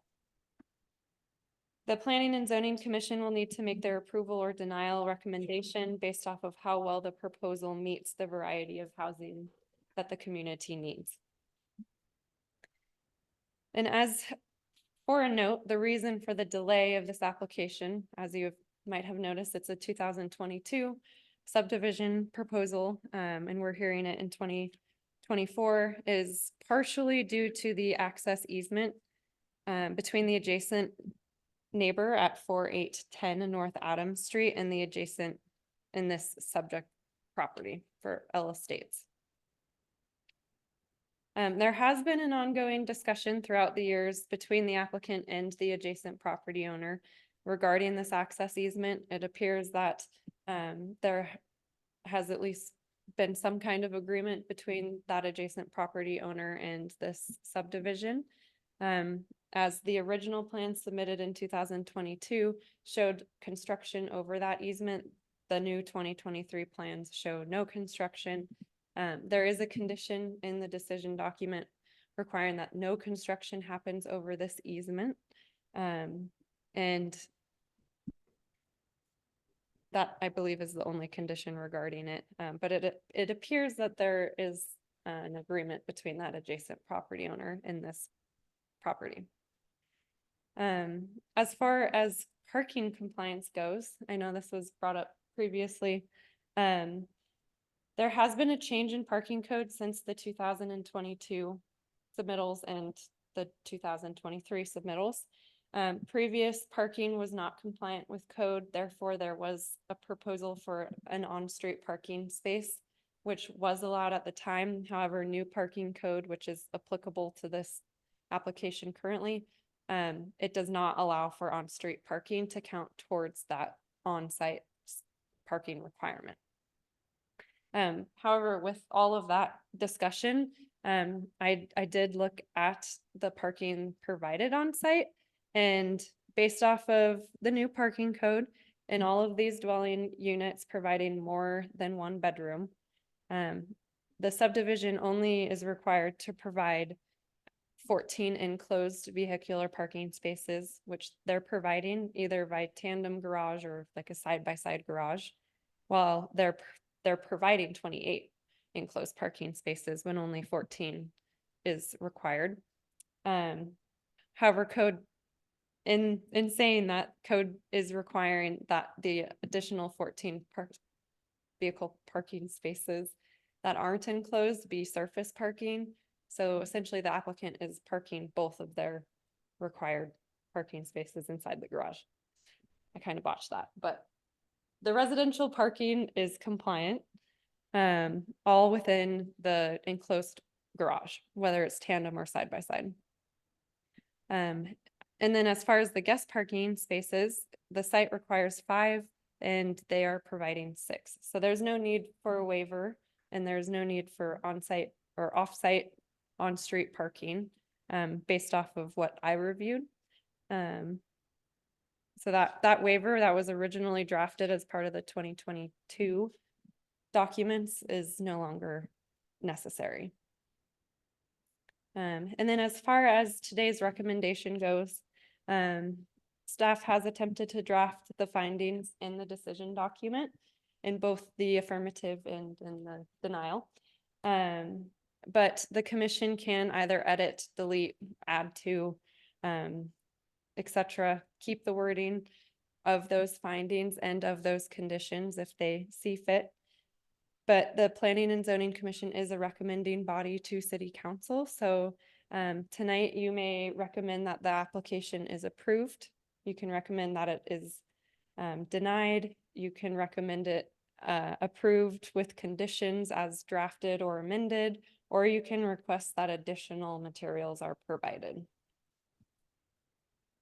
And with that, I'll stand for questions. Commissioners.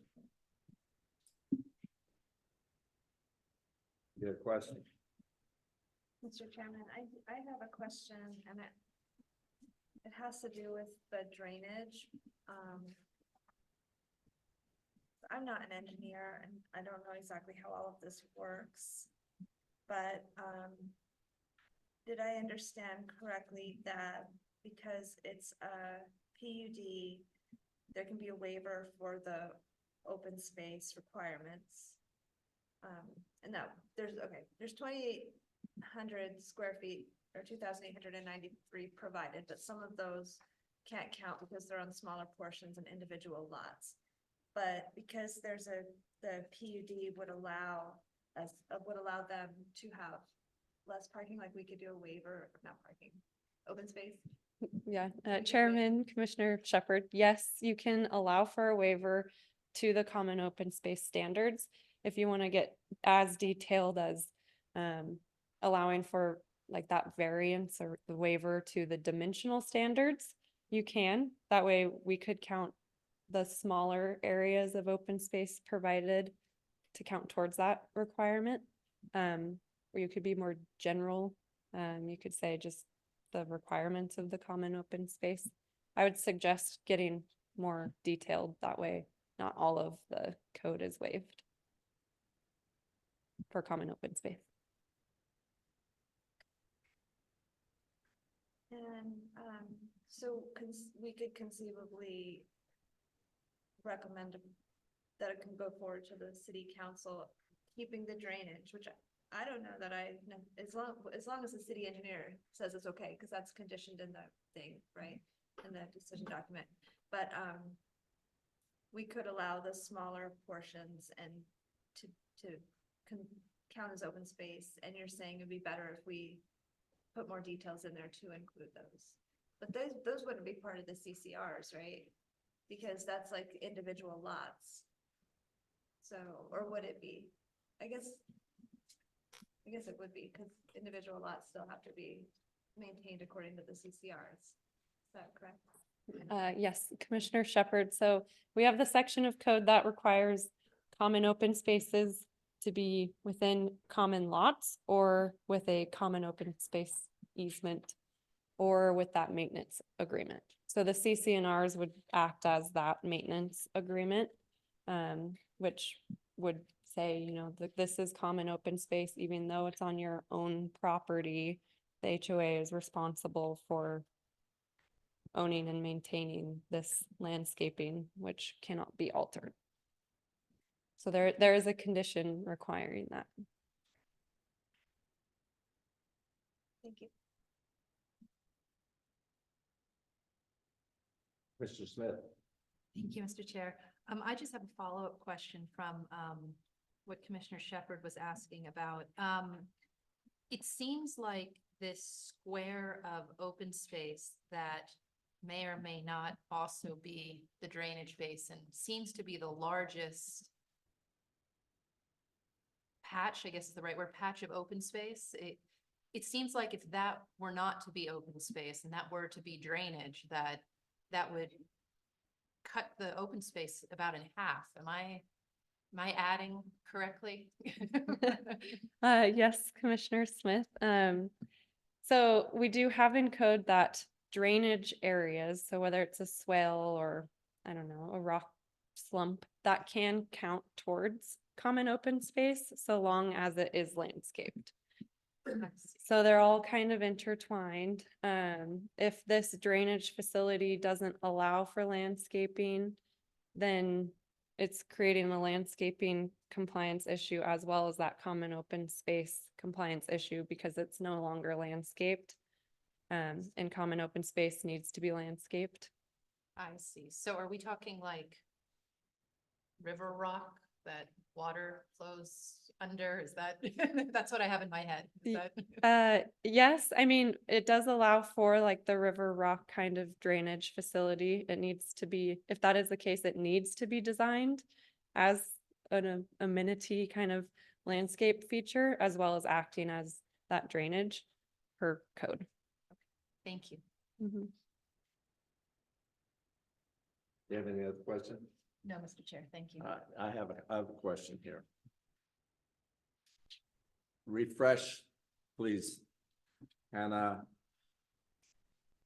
In the event that we were recommending not approval and it goes to city council and they agreed to that, what is the impact? What is the limitation on, well, before they redesigned this, that they could come back and request another application? Mr. Chairman, so design review has recommended approval. If you were to recommend denial, then we'd have two different recommendations in which city council can either uphold one or the other or remand it back to the recommending bodies with X, Y, and Z changes to help create a more solidified decision. However, if city council chooses to deny the application per your hypothetical recommendation, then the applicant cannot return for entitlements for a year, as long as that application proposal is in substantially the same proposal. So if they came back with a different proposal, then they could proceed. Otherwise, if it's very similar to what it is today, and it was denied as it is today, hypothetically, then they couldn't return for a year. So the real constraint is 1 year. That is if it was held up by the city council.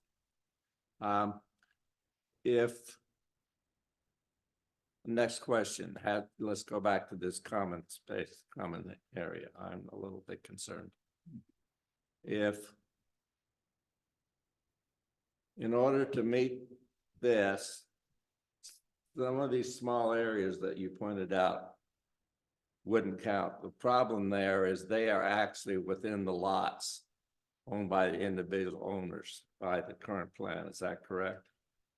Chairman, that is one of the issues, but not the main one. The issue is that it's not meeting the dimensional standards of common open space. So there are two issues. One, that they're not on common lots, but the most relevant, the biggest issue is that those spaces identified here on this plan are not large enough to meet the dimensional standards of that 400 square feet. And more or less, I realize that it's not a foot for foot equivalency, but roughly what Commissioner Smith observed, that area that is shown on the drainage study and is shown right there in orange, and not on this particular one, but another drawing shows the same area with a note on part of it as a number 8 as being the drainage basin. Is it more or less, it is almost half of what you would have in any large grid. Is that correct? Mr. Chairman, Yes. that is correct. All right, thank you. That's all I have for now. Thank you. Thank you. Okay, I'm going to open it up to a public hearing. And so I'll do that. And let's see what we have here. I have a couple of them here, I think, that have signed up for this particular issue. And the first one, we already talked, I think, is Mr. Block. This is one you want to talk about, right? Yes, sir. How about please coming up here and give us your name and address.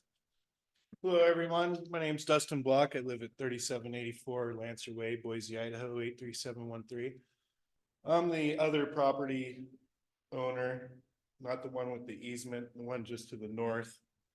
And we've been getting these plans in the mail for the last, year and a half or so. And it seems to me that we oppose this, a couple reasons. I know they keep changing it up, trying to come into code with everything. But we have issue with the 0-foot setbacks. We also have an issue with the parking. I know in the new drawing, it added 3 more spaces where the green space was going to be. But that brings up another issue with the drainage and all this concrete and all this roof space. We're worried that, our property next door is going to get, saturated with all this area being covered up. And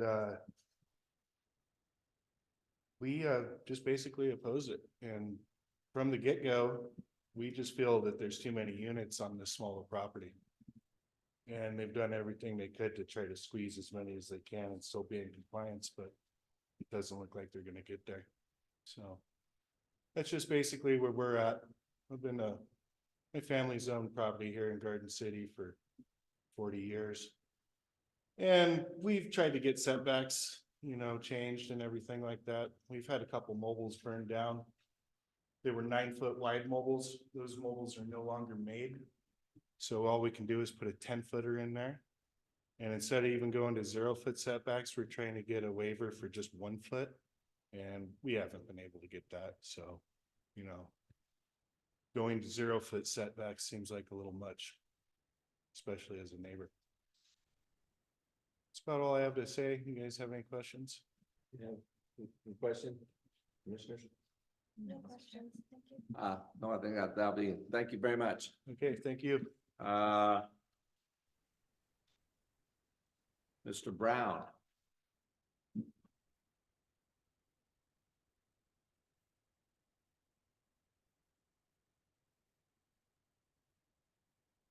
Thank you, Mr. Chair, members of the commission.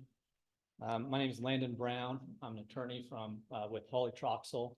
My address is 877 West Main Street, Suite 200, Boise, Idaho. I am here today representing Bliss Properties LLC, who owns the property located at 4810 Adams Street, which is the property immediately adjacent to the northwest of this property. And I do have a PowerPoint that I want to show a few slides that I'm intending to get done in 3 minutes. How do I hook this up?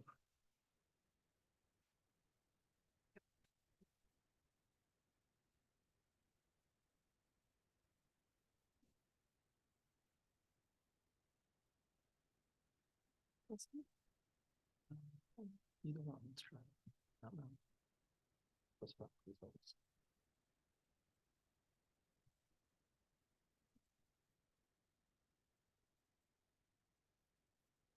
Thank you.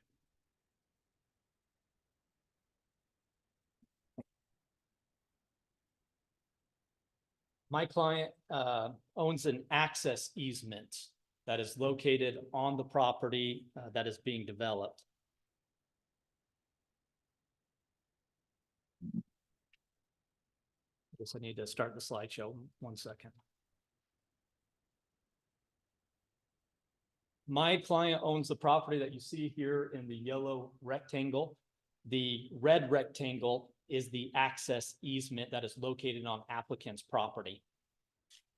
My client wants to protect and preserve that access easement. He does not want vehicles parked on that access easement, pedestrians or pets walking through that easement, or damage being done to that easement, because that is the road that he takes to access the property. And when he develops this property, he needs that access road intact and ready for his development. Staff has already recommended a condition of approval to address encroachments on the easement. We have 4 changes to the conditions of approval I want to present to you. The first change is on the screen before you, and it is dealing with the encroachments. We just asked that on condition of approval number 7, we add the words "or parking" to make sure that the applicant is prohibited from having their guests park on that easement. That easement is so close to the property, we don't want people parking there and walking to the townhomes from that access easement. The second condition of approval I want to talk about is the fence. The applicant has proposed to construct a fence along the easement that separates the easement from the development. Now, on the construction note that is circled, it's difficult to see because it's small, but it does state that the fence will be constructed using wrought iron. And then later on in some of the site plans, in the landscape plan, it does state that it's actually going to be these wooden panels. What we would ask this commission to do is to include a condition of approval that requires a solid panel fence, like a privacy or a screening fence. The intent of that is to separate the properties, keep privacy, and to keep residents from walking through that fence. So we would recommend adding condition of approval number 8, which states a continuous solid panel fence, a minimum of 6 feet in height with no gates, shall be maintained adjacent to the entire length of the easement that is owned by my client. The next condition I want to talk about is drainage. We've talked a little bit about drainage today. And in the applicant's material, it states that drainage will be conveyed to a detention basin at the northeasterly corner of the site. And we've talked a lot about this area of the site plan. And this area of the site plan is immediately adjacent to my client's access easement. And the concern is with the question of what exactly is the drainage plan? Is that a drainage basin? Is it common area? How is the drainage occurring? My client is concerned that by pushing the drainage to that side of the property, it's going to cross over that access easement and cause erosion, cause damage, and wash out part of the access easement. And so I'm not here to solve the drainage issues. I'm just here to propose a condition of approval.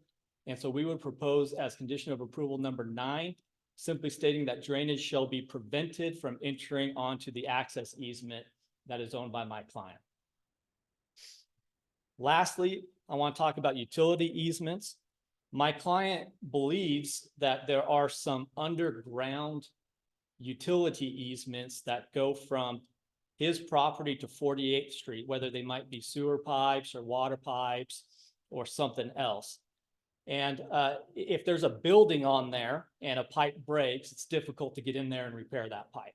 And so what we would ask as condition of approval number 10 is if there are any underground utility, water, or sewer lines located on the property that benefit my client, we would ask that the applicant relocate those pipes to an area that allows my client to have perpetual access and maintenance of those lines.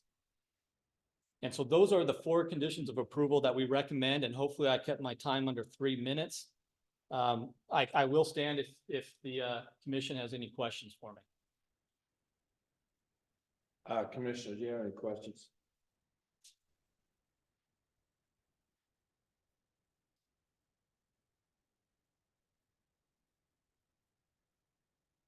Mr. Smith? No, Mr. Chair. This is not so much a question. Yeah, I can put it in the form of a question. First, I'll make a statement with regard to the issue of drainage water flowing onto your client's property. That's already a requirement, a general requirement that's addressed in the report. They're already by code in Garden City. That then there's already pointed out, they are required to maintain up to a 50-year event, 24-hour 50-year event. That's pretty standard online on the site without any of it going over to the neighboring properties. Given that that's already incorporated in it, is that sufficient, or would you still want a specific additional? I would still request a specific condition of approval, and here's why. Because that easement technically is on the site. It's on their property. And so if you can have drainage on site, technically you can put that drainage on the easement and it's retained on site. And so this condition is a little bit more limiting because it says not only is it you have to retain it on site, you have to retain it on site outside of that easement area. Okay. Thank you. Understand what you're saying. Thank you. And I do have a printed copy of the slide that I can provide staff if you wanted to look at our recommended conditions of I approval. think that's probably key. You probably need to do that. That's part of the record. Okay. Thank You have another copy for yourself, I hope. I do. We've actually had occasions when somebody has given us their only thing they have.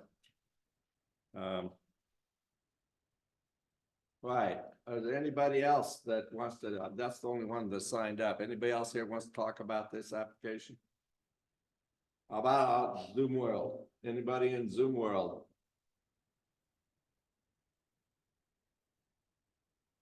I don't, put up your hand or sing out. All right, apparently not.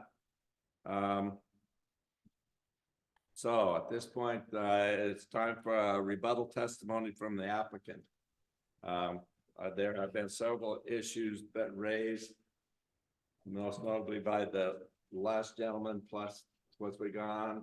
So is there anything that you would like to provide with regard to new information or with regard to what's been presented? Yes. I would like to clarify stepping all the way back to the open space requirements, I ran a quick calculation, and regardless of the upper corner that is labeled for landscaping, if we can receive a waiver for the dimensional requirements of the open space requirement, we can meet the minimum open space requirement outside of the individual lot lines on the site with the landscaped green space. With that noted, I also want to make a clarification for the 0 side setback item that was mentioned. The setbacks that we're talking about is just for the individual lot lines. And let me share my screen again so that this is more clear. So it's not for the overall site. We are just requesting that the lot lines that separate each of the townhomes onto their own lots be a 0 lot line, so that we can have townhomes on the property, which is fairly standard for townhome development. So it's not talking about the property line for the site. We meet the setback requirements as they stand now for the overall property setbacks. We're just talking about in between the townhomes for those individual lots. In regards to the easement, so I just want to read the definition of an easement off of Garden City Municipal Code's website. So an easement is a grant by a property owner to specific persons or to the public to use land for specific purposes, and also maybe a right acquired by prescription. The word, this is my property, this is my easement, has been thrown around a little bit. This is an easement that is on my client's property. We are granting the use of access, and we have done what we believe is our part to respect that access and to create a separation on the site for the safety of the people that will hopefully live on this property. With that fence line, we have respected the current grade of that easement, even with raising the rest of the site up 2 feet to get out of the floodplain, creating those retaining walls and that fence line. For the drainage on the property, drainage basin aside, all of the drainage is going away from this upper corner. We have this paver drain system, and there are other elements on the site to mitigate that drainage going in this direction. On our grading plans, let me make sure I have the drainage on the site is flowing away from that upper corner.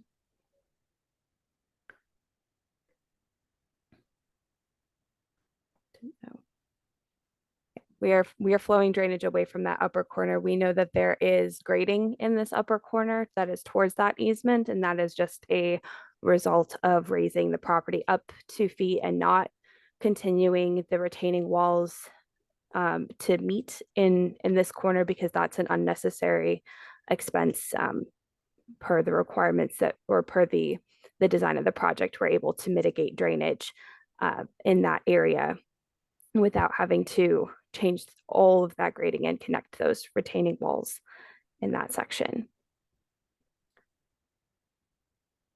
And just making sure that I captured everything there. Yes, I believe that covers all of those items mentioned.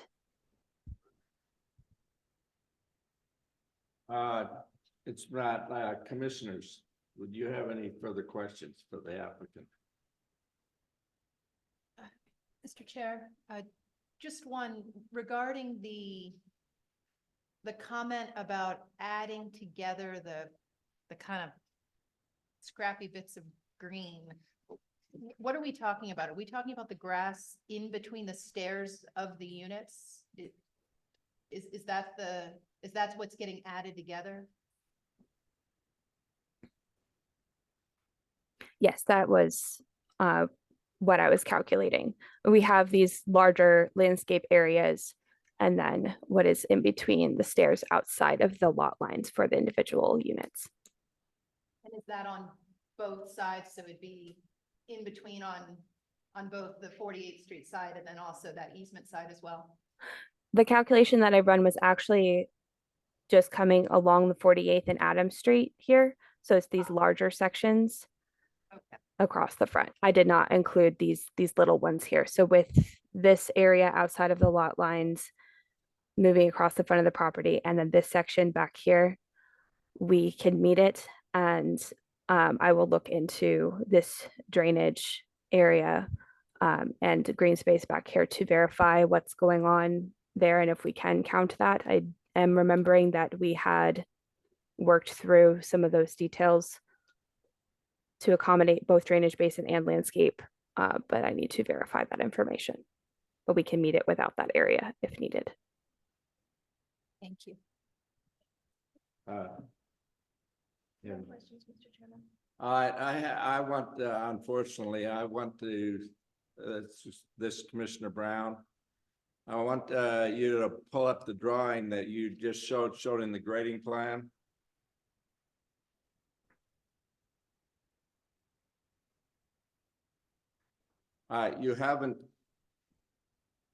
You do not have an additional drainage study of any kind other beyond the one that Blue Peak submitted to you in February of 2022. Is that correct? That is correct. All right, I'm going to read a couple of things from that, and then I'm going to ask you a question.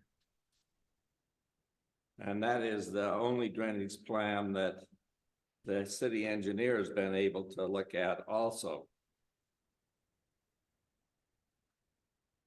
Number one, drainage will be conveyed to a detention basin at the northeasterly corner of the site. It's that northeastern site that we've been talking about, all right? Roof drainage will be conveyed by pipe and driveway runoff will be conveyed by gutter and pipe to the retention basin. That's the basin that they, in this design, which is in the northeast.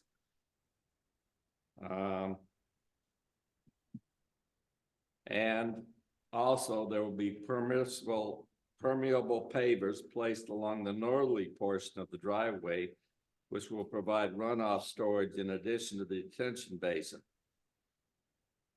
A minor portion of the site will sheet flow toward the adjacent streets or be captured within landscaped areas as permeable pavement if possible. So the purpose of that is to say that the major portion of the drainage under the drainage plan is to drain to that northeast corner.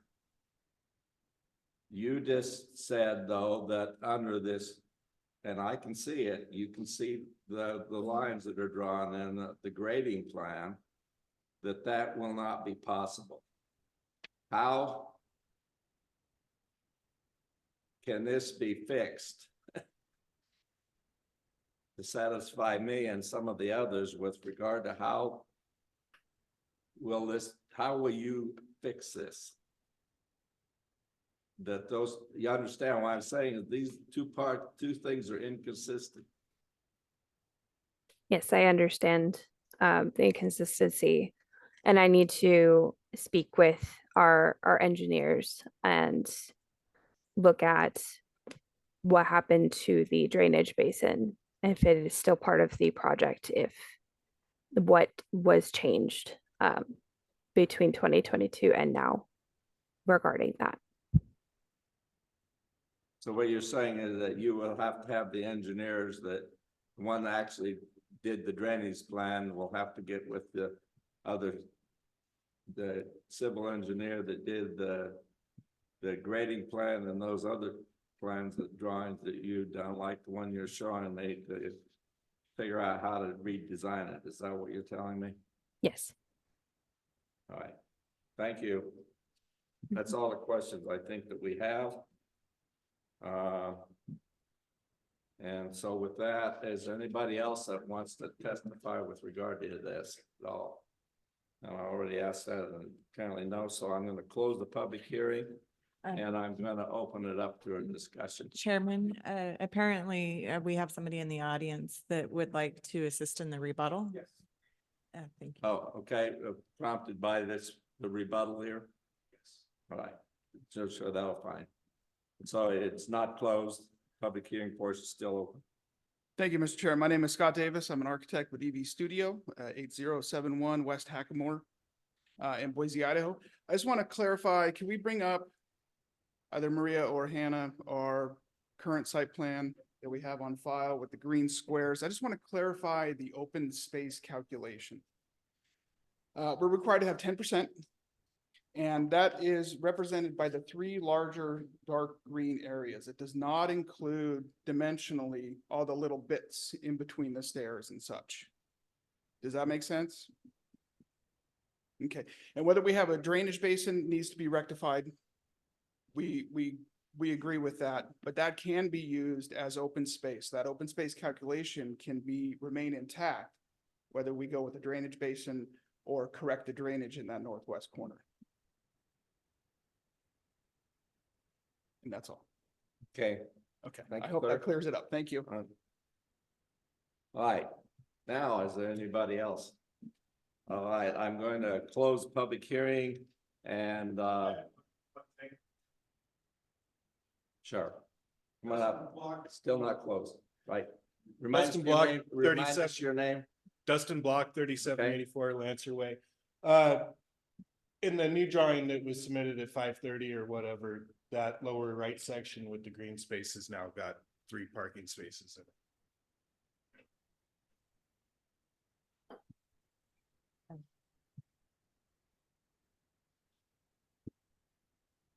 So that, can I respond to that? Chairman, if I may, just as a point of order and that the public testimony was received, I would suggest that rebuttal should be allowed. I think, rebuttal from the applicant. I Yes, agree Chairman, with you thank and the comment. Those 3 spaces are not actually in that upper, in the green portion. They're right below that where there's a white rectangle. I'll point that out. But I would ask the applicant's representative to address that if she wants to. All right. So yes, this lower section here in one of the previous drawings showed 3 parking spaces. This is the new drawing. The other drawing is an older drawing, which is why we see some discrepancies there. So those 3 parking spaces were removed. So in regards to the on-site parking for guest parking, we are then going to be too short. So I would then keep the waiver request to the on-site parking in that case to reduce our requirement by 2 if possible. Let me ask you a question then. I think the drawing was the last one that was put out. If I see it, the parking places that were added in the most recent drawing, it's on site plan number A101. And they are shown, they're not on the drawing you have up there. But they are showing up there right below the number 8. And the green right there, if you go just to the right a little bit, right there is where they're shown. Yes, we Right. have our 3. They're right in that location, right there where that second rectangle is. I would ask the staff, is that what you're looking at?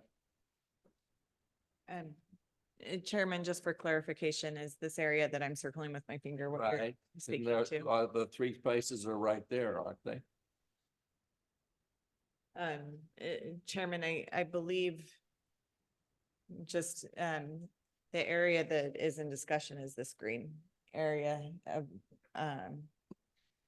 and for the record, I think all of the commissioners can probably see what I'm doing. But I think that the area that's in question is down here versus the parking that's here. So this area. Right. Maybe the applicant can clarify where exactly on that drawing you're out there, put your cursor, where are the parking places that we're talking about? Can you see my cursor on the screen? All right, thank you. I stand corrected. I'm looking at the old drawing, I think.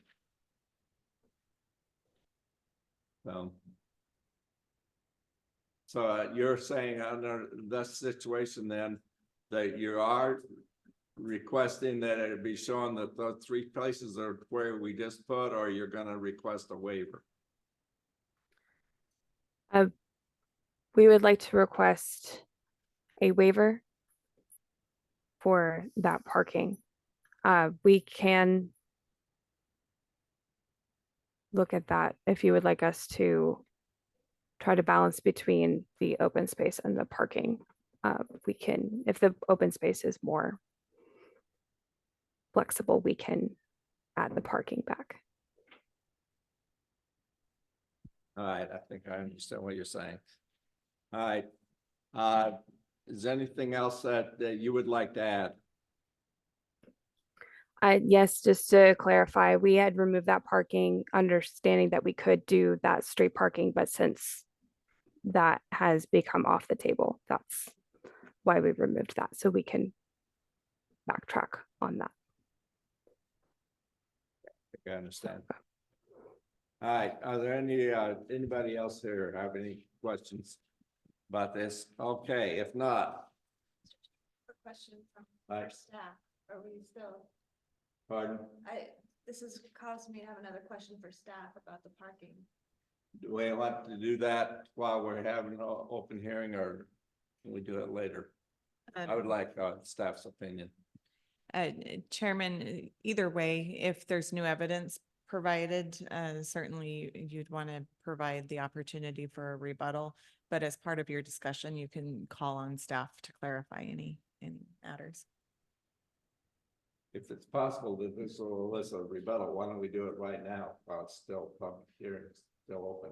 Why don't you go ahead and ask the question? Thank you, Mr. Chair. My question is, I'm confused about how many parking spaces there are, because in the staff said that it was compliant, guest parking was compliant, and on-site parking for the residents was compliant, but they're asking for a waiver of 2 spaces. So with the materials coming in late, I'm having a hard time understanding where we are with parking.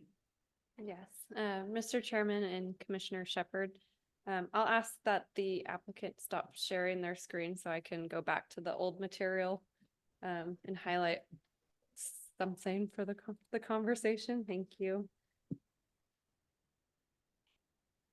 So you'll see on the screen now the document that I was referring to throughout my previous staff presentation.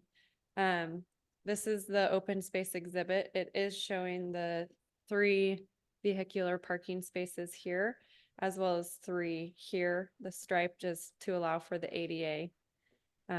So that is what the staff report reflects. That is 6 guest parking spaces as shown on this plan. However, the staff report also does mention that there are discrepancies in the plans, because this previous submittal is the site plan, and it is showing the green space as identified as open space, but without vehicular parking spots, but it does show the 3 closest to that drainage space. So that is why the staff report isn't necessarily sure about the calculations. With the most recent exhibit submitted today at 5:30, I believe it to be a remake of this plan shown on the screen, in that it's not showing the 3 proposed spaces. However, the applicant is saying that they've removed these 3 spaces here would require a parking waiver, because removal of those 3 spaces would result in only 3 guest parking. So a deficiency of 2 guest parking spaces. And let me interrupt, that prompts me to have a question. Could you put your cursor, if you go over on the other side, those 3 spaces are still in there, right? It appears that way. Yes, okay. Those were the 3 I was referring to. So there was that picture. All right, thank you. Any other questions? No, Mr. Chair. Anything else from the applicant? Okay, then I'm going to close the public hearing portion. And we commissioners were having a discussion on how we want to proceed. Right, so that's being done. How about the 2 commissioners, 2 other commissioners? First. Oh, I'm happy to. Go ahead. Well, I have some concerns about primarily the open space. So in reading through the staff report, it seems like the easement issue, especially with potentially some additional conditions, can be resolved. I did not have particularly strong concerns about the diversity in the types of housing. I think that with a lot this small, it's difficult to do too much in that space. So that didn't catch my attention too much, but it does feel like there are a lot of units for this lot, and therefore the tiny little bits that aren't covered up by a unit are sort of serving 3 purposes as parking, open space, and a basin. And I'm not an engineer, so I don't know how large this basin has to be. But it feels like we're just sort of moving these things around, and on any given drawing, it's either parking or open space or a basin. And my concern is that I'm not sure how we would condition this to send it up to city council if we were to approve with conditions, because it feels like sort of a failure at any one of these points is going to require a pretty significant redesign. If we don't opt to grant a waiver for the parking or the open space, and then obviously we can't waive the drainage basin, that has to happen. I don't think we should waive parking. I think guest parking is important. This is a really tight space. There's not a lot of places to park. I appreciate that the garages are 2-car garages. I think that's really fantastic, so that residents aren't kind of spilling out into the common areas, but I would be concerned about reducing the guest space beyond the requirements. Sort of same with the open space. I think that the goals sort of laid out by the city about open space is to create green areas amongst sort of the concrete where people can congregate and sort of be, that isn't concrete. And especially if this one open space, and what I guess is the northeast corner, sort of serves a dual purpose. I'm assuming it can be landscaped, but I'm not sure if that would really meet the goals of that open space. And I don't particularly like getting to our open space requirement by sort of adding up all those little spaces. I don't think that meets the purpose of requiring open space. Okay. Mr. Shepherd. Thank you, Mr. Chairman. Just to start off with, I suppose it's an easier conversation for me is the variety of housing. I'm okay with it being 2 and 3 bedrooms because of the lot size. I think it's difficult, like Commissioner Smith said, to require a lot of different types of homes. So I would be okay with the variety of housing. Open space. I mean, talking about the biggest issue, not meeting the dimensional standards.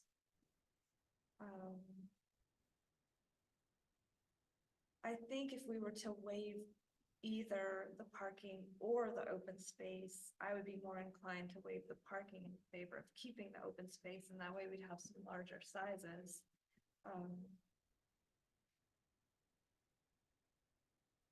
And like, so I would be okay with having the waiver of the 2 additional parking spaces for guests.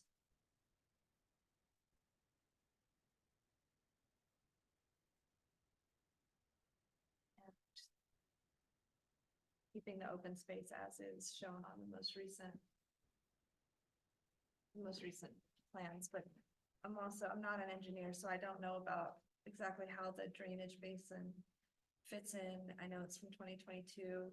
There's been some changes, so my understanding is that it's written in the conditions that it has to work. So I would expect it to. I don't know that we need to send it back. But you're the engineer. I would like to hear your take on that. I think that's what I have right now. Okay, I'm gonna give you a chance to come back perhaps, okay?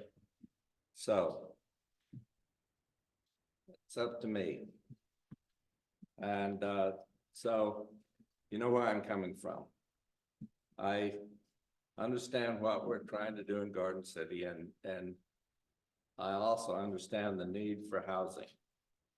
But before I say what I'm thinking about this, I think it's sort of necessary to be a matter of record to where it comes from. I am a licensed professional engineer in Idaho with a great deal of experience and education with regard to drainage and on this specifically kind of thing.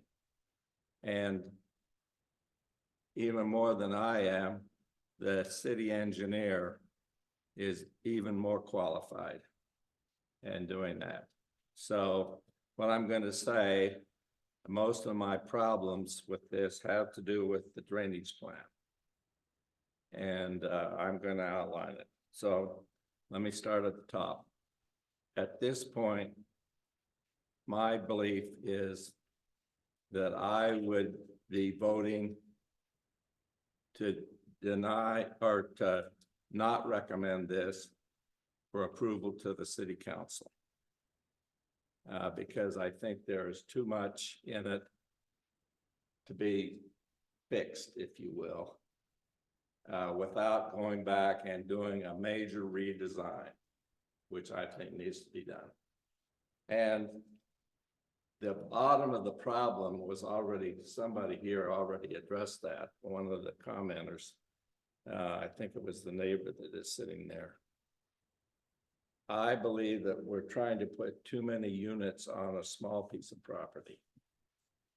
And as a consequence, we will not adequately be able to satisfy well thought out requirements involving an appropriate enough common space, appropriate enough parking spaces, and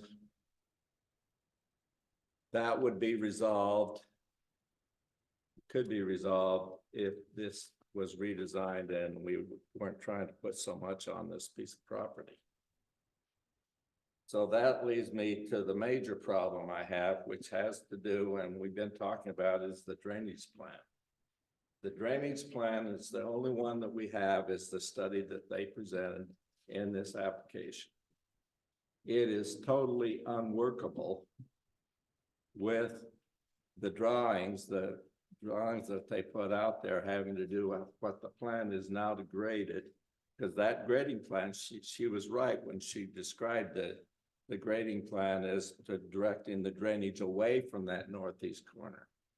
But the drainage plan and the requirements in Garden City are that, I've already said this before, a 50-year event, 24-hour event, has to be totally retained on site.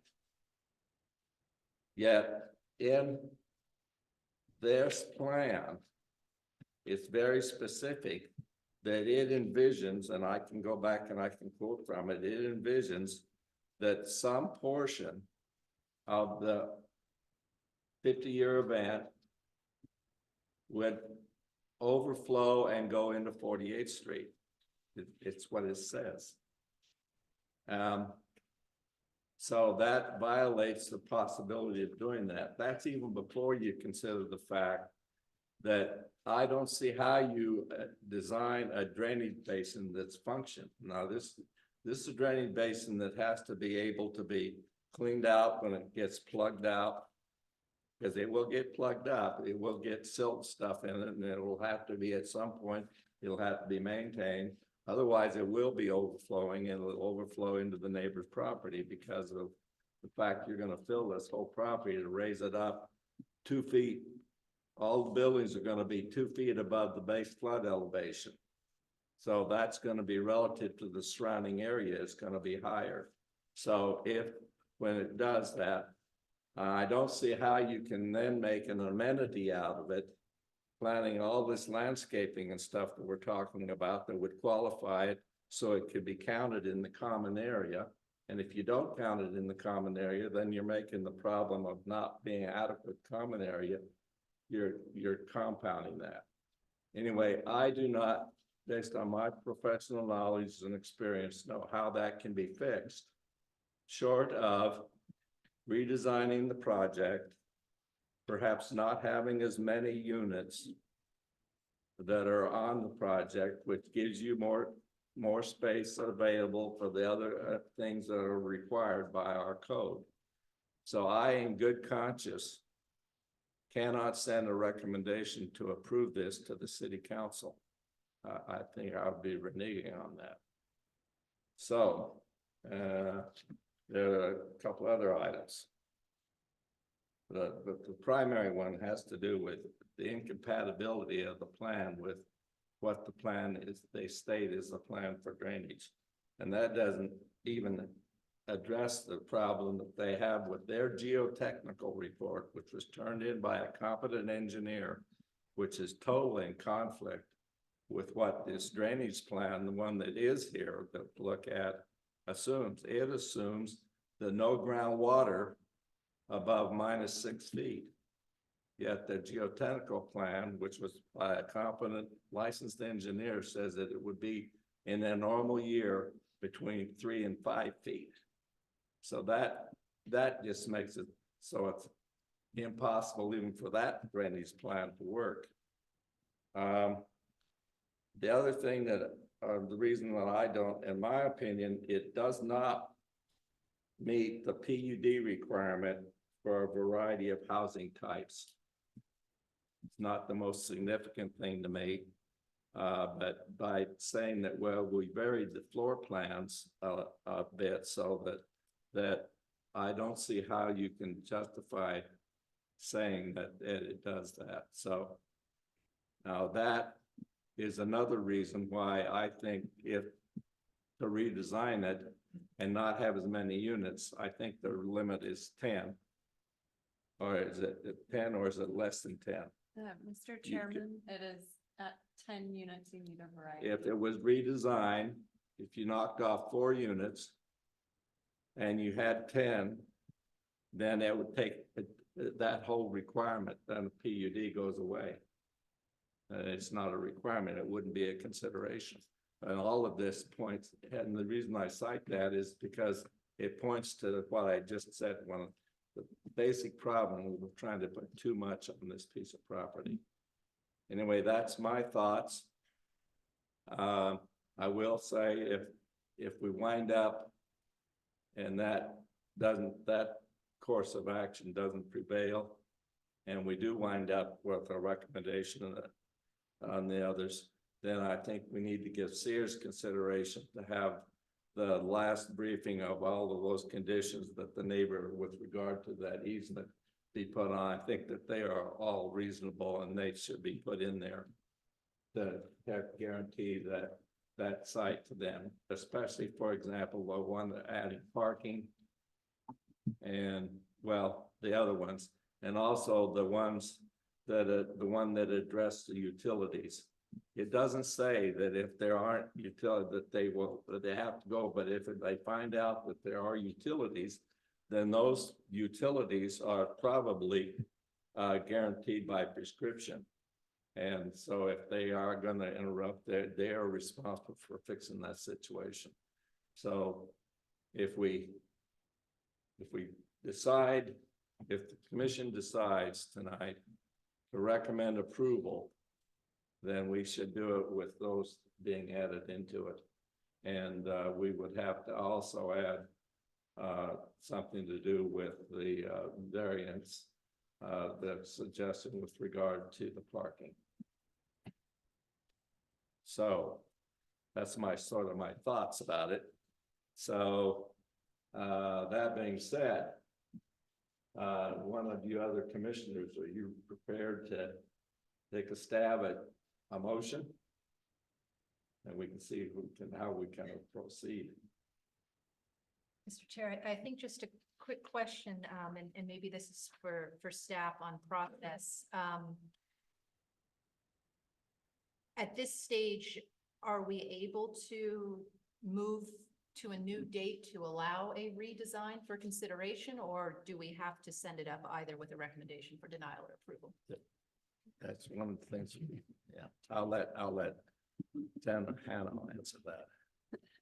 Mr. Chairman, Commissioner Smith, you, as a commission, can ask for the application to be moved to a determined date or an undetermined date in order for the applicant to figure out any of the ongoing issues that have been discussed tonight. Chairman and commissioners, if you do move to a date that's not determined, I do want to note that we would need to re-notice. And so that's just one thing to keep in mind. If you have a date determined, then you don't have to renotice. Is there a limit on that? How long? Chairman, there is not a limit on that. So in other words, if we were to have a motion, okay, exactly the motion that would be, they gave us the language to move it to a date certain and rehear it again, then that would do it. Or if you did it uncertain, then it has to be renoticed. But that's a possibility. Mr. Chairman, staff, just a point of clarity, and maybe that's what you're doing right now, is can we ask the applicant what date they want? And then we can ask the applicant if they, which date they want right now, if we wanted to move it to a date certain. If they wanted to, what their That's something. choice is. You mean that they would prefer that over a recommendation to not approve it? That, or, well, I don't know if they have a choice between what we decide, but it's in terms of a date certain or a date uncertain. Oh, okay. Could they choose their date right now? That's fine. Is that all right? Chairman, certainly, for the benefit of the applicant in this moment, the commission meets every third Wednesday of the month. And if more than 1 month time period would be needed to revise, presumably revise or look at the drainage plans, because it would need to be to staff minimally 2 weeks in advance. Typically, we request materials much more than 2 weeks in advance if they require routing out to the engineer, et cetera, to get back in a new staff report and out to you in a week in advance. So a 1 month would be presumably a quick turnaround time frame on this. However, if the applicant feels that they could do that, the commission could do 1 month out, or if they prefer a longer time frame, you could query them. This is for the applicant. I think what Jenna is telling us, that in the event that we wanted, rather than pursuing in the way I said that I would leaning toward doing, rather than doing that, was to what's the exact term? To move to a date Pardon? certain, determined or undetermined, to move to Yeah. a date So determined. put it off to a date certain. The question would be, would you prefer that be, I would propose a date, like it'd be in 1 month or 2 months at the meeting, or an uncertain date? Considering that it looks like we need to have a few more drawings reviewed by the city, I would say, yes, we'd want to extend. And I am leaning towards an uncertain date. I want to check with Paul if you feel that that is acceptable. So what she's saying, she would prefer that we moved off to an uncertain date. Mr. Chair, I have another comment to make in regards to what you were saying before we move into the motion. And maybe this is just my understanding of easements, but I heard you say that you thought that we should add all of the neighbors' conditions into our conditions. I don't know that I necessarily agree with that. Some of them make sense, but some of them, like dog walking, I don't know. It sounds to me like an easement allows access, but if you're not even gonna let people like walk on it, it sort of sounds like it's conveying ownership to that. And I guess I'm still learning about this. I haven't seen this come up before, where a neighbor like introduced conditions. Is that something that's typically done? Because I'm just saying, I don't know that we necessarily need to add those in. Or I think it would require some discussion about which ones, because some of them would maybe be good, but not necessarily all of them.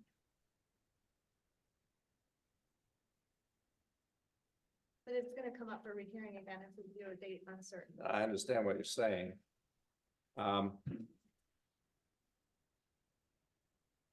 Does gentleman, did he provide us a document that summarized those?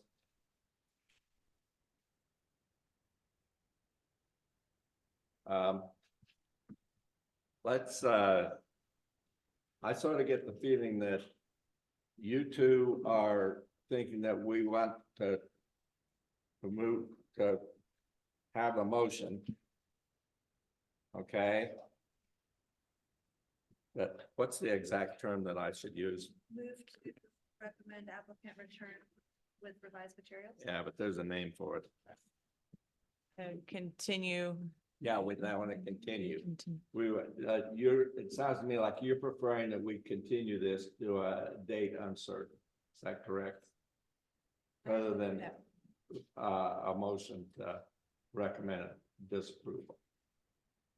I think Yes. that makes sense. I think the only reason to proceed with a recommendation to city council is if the applicant indicates that they don't intend to submit any further materials, at which point we might as well proceed. But if they do intend to modify or present additional materials, I think it makes sense to continue the hearing to receive a redesign or a new proposal based on the comments of the commission. You don't want a new proposal. You're proposing that they modify this one. They have to continue to bring it back. If you're gonna have a new one, then you might as well do what I'm proposing. But is that correct? So that's what you're feeling, your tenants feel that, is that correct? I think that would be the most judicious way. All right, then I think that then we want to have a discussion about which one of these recommendations that we really think that we want to have them put in. And that'll also give the staff and the applicant something to go for, okay? So let's hear the ones that they were recommending. And so to jot them down, one of you that's thinking about making the motion, okay? The person with a continuous solid panel fence in lieu of a wrought iron fence. Right? And there's some language in here that takes into account of the height restriction. You're not allowed to put a 6-foot fence within a certain distance of Adams Street, for example. But that recognizes as the Wade Road. So my thinking on that one is we ought to allow that. I don't see why not. You know, it has to meet our fencing standards, which we would have. It could be a vinyl fence. Or it could be a masonry fence if they wanted to do something like that. So, I agree. I like the fence. yeah, you two are agreeing? All right, I think for myself, because a wrought iron fence would be allowed by our code. And I think for good neighborliness, it would be good to have the fence and like be good with your neighbors, but to require it, I don't know. If you guys, I guess. I think it would be good that they do that, but I don't know that we should require that they do that. That's my opinion. It's probably not very. Also, Mr. Chair, I'm not sure for the maybe staff can help me out a little bit. I'm not sure for the purposes of the motion, we necessarily need to formally condition at this point. I think it's good to give the applicant guidance about our thought processes, but I don't think we need to. Do we need to lock down the exact language of the condition? no, we don't. Where we could perhaps leave it in the applicant, to decide whether they want to continue with a wrought iron or would recognize their concern with a solid fence. So let them decide and not dictate it at this point. Is that all right? Right? Makes sense. Then there was their cause about the drainage. Drainage shall be prevented from entering onto access easement associated with adjacent property located at 4810 North Adams Street. The gentleman pointed out, the attorney pointed out, I said that, well, that was precluded from doing it, but he pointed out it's on their property. So.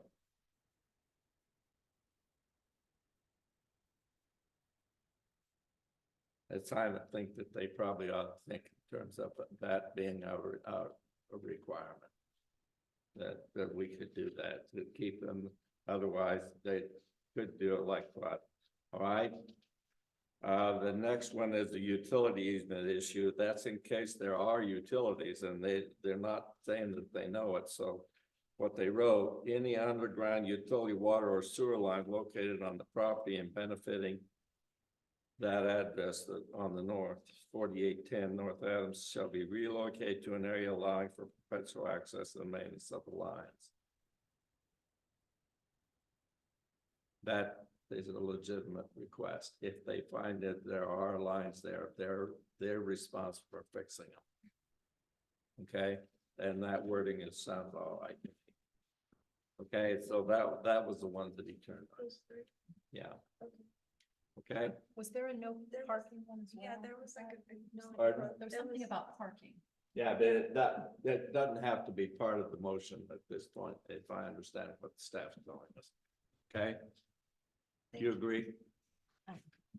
Good. Chairman, no, the formal condition language. Yeah, we can do that. And so if that's what we're going to do, then and have a continuance to a date uncertain,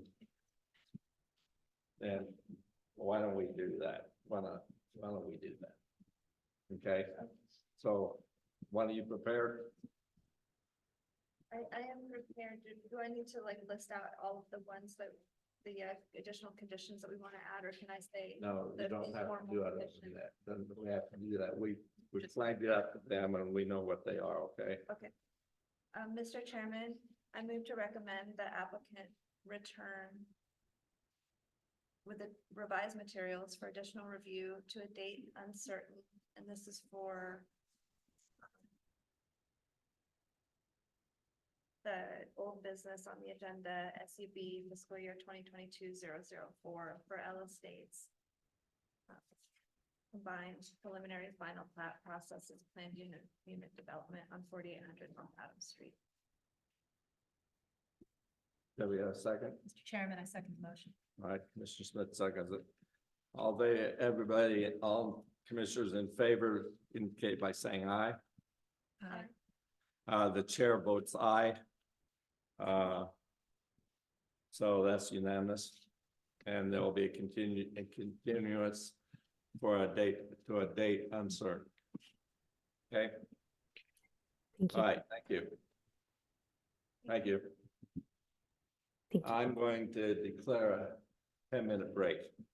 Chairman, I might note before you do that, that the individual that had indicated that he wished to testify just left. And we've had a sidebar. We're wondering if he misspoke and had intended on speaking on the one that he just spoke to. And so staff might suggest that perhaps you could reopen the consent agenda if there is nobody here to speak to this application. Oh, which application was that we put on the consent? Not on the consent, the subdivision SUB fiscal year 2024 #1, the next subdivision. The reason that it wasn't placed on the consent agenda was due to a member of the public indicating that they wish to testify who has just left. Oh. So you're sort of indicating we could go back and open the consent agenda, right? Should the commission so wish to do so. Yes, well, then we won't take a break. I can wait that long, right? Yeah, well, thank you for noticing that. I noticed that the guy left. Anyway, so no, I think that would be great. So I'm going to reopen the consideration for the consent agenda, and we'll redo that. And so we'll ask the maker of the motion, which Commissioner Shepherd made the motion. And I would like her to repeat that motion and add in subdivision FY 2024 #1. Mr. Chairman, I move for approval of the consent agenda consisting of the minutes from February 21st, 2024, and the old business from our public hearings, CUPFY 2024-0003. Oh, excuse me. I misspoke. It's this from the new business, CUPFY 2024-0006, the Patrick McKeegan with the coffee roasters. 005. Oh, thank you. That application be moved to the consent agenda along with item number B, SUB FY 2024-001 Shindig subdivision for a combined preliminary and final plat. Currently located at 8875 West State Street, that also be moved to the consent agenda. All right, we have a second. Second motion, Mr. Chairman. All in favor of the consent agenda, say aye. Aye. Aye. All right, that's unanimous. So that being said, good job. Sorry you had to wait all that time. Anybody have anything they want to talk about, discuss? Enough discussion. Chairman, staff has no further discussion for the agenda You tonight. don't want to talk about drainage anymore? Anyway, that being the case, I'm going to declare us adjourned at 21:15. Okay.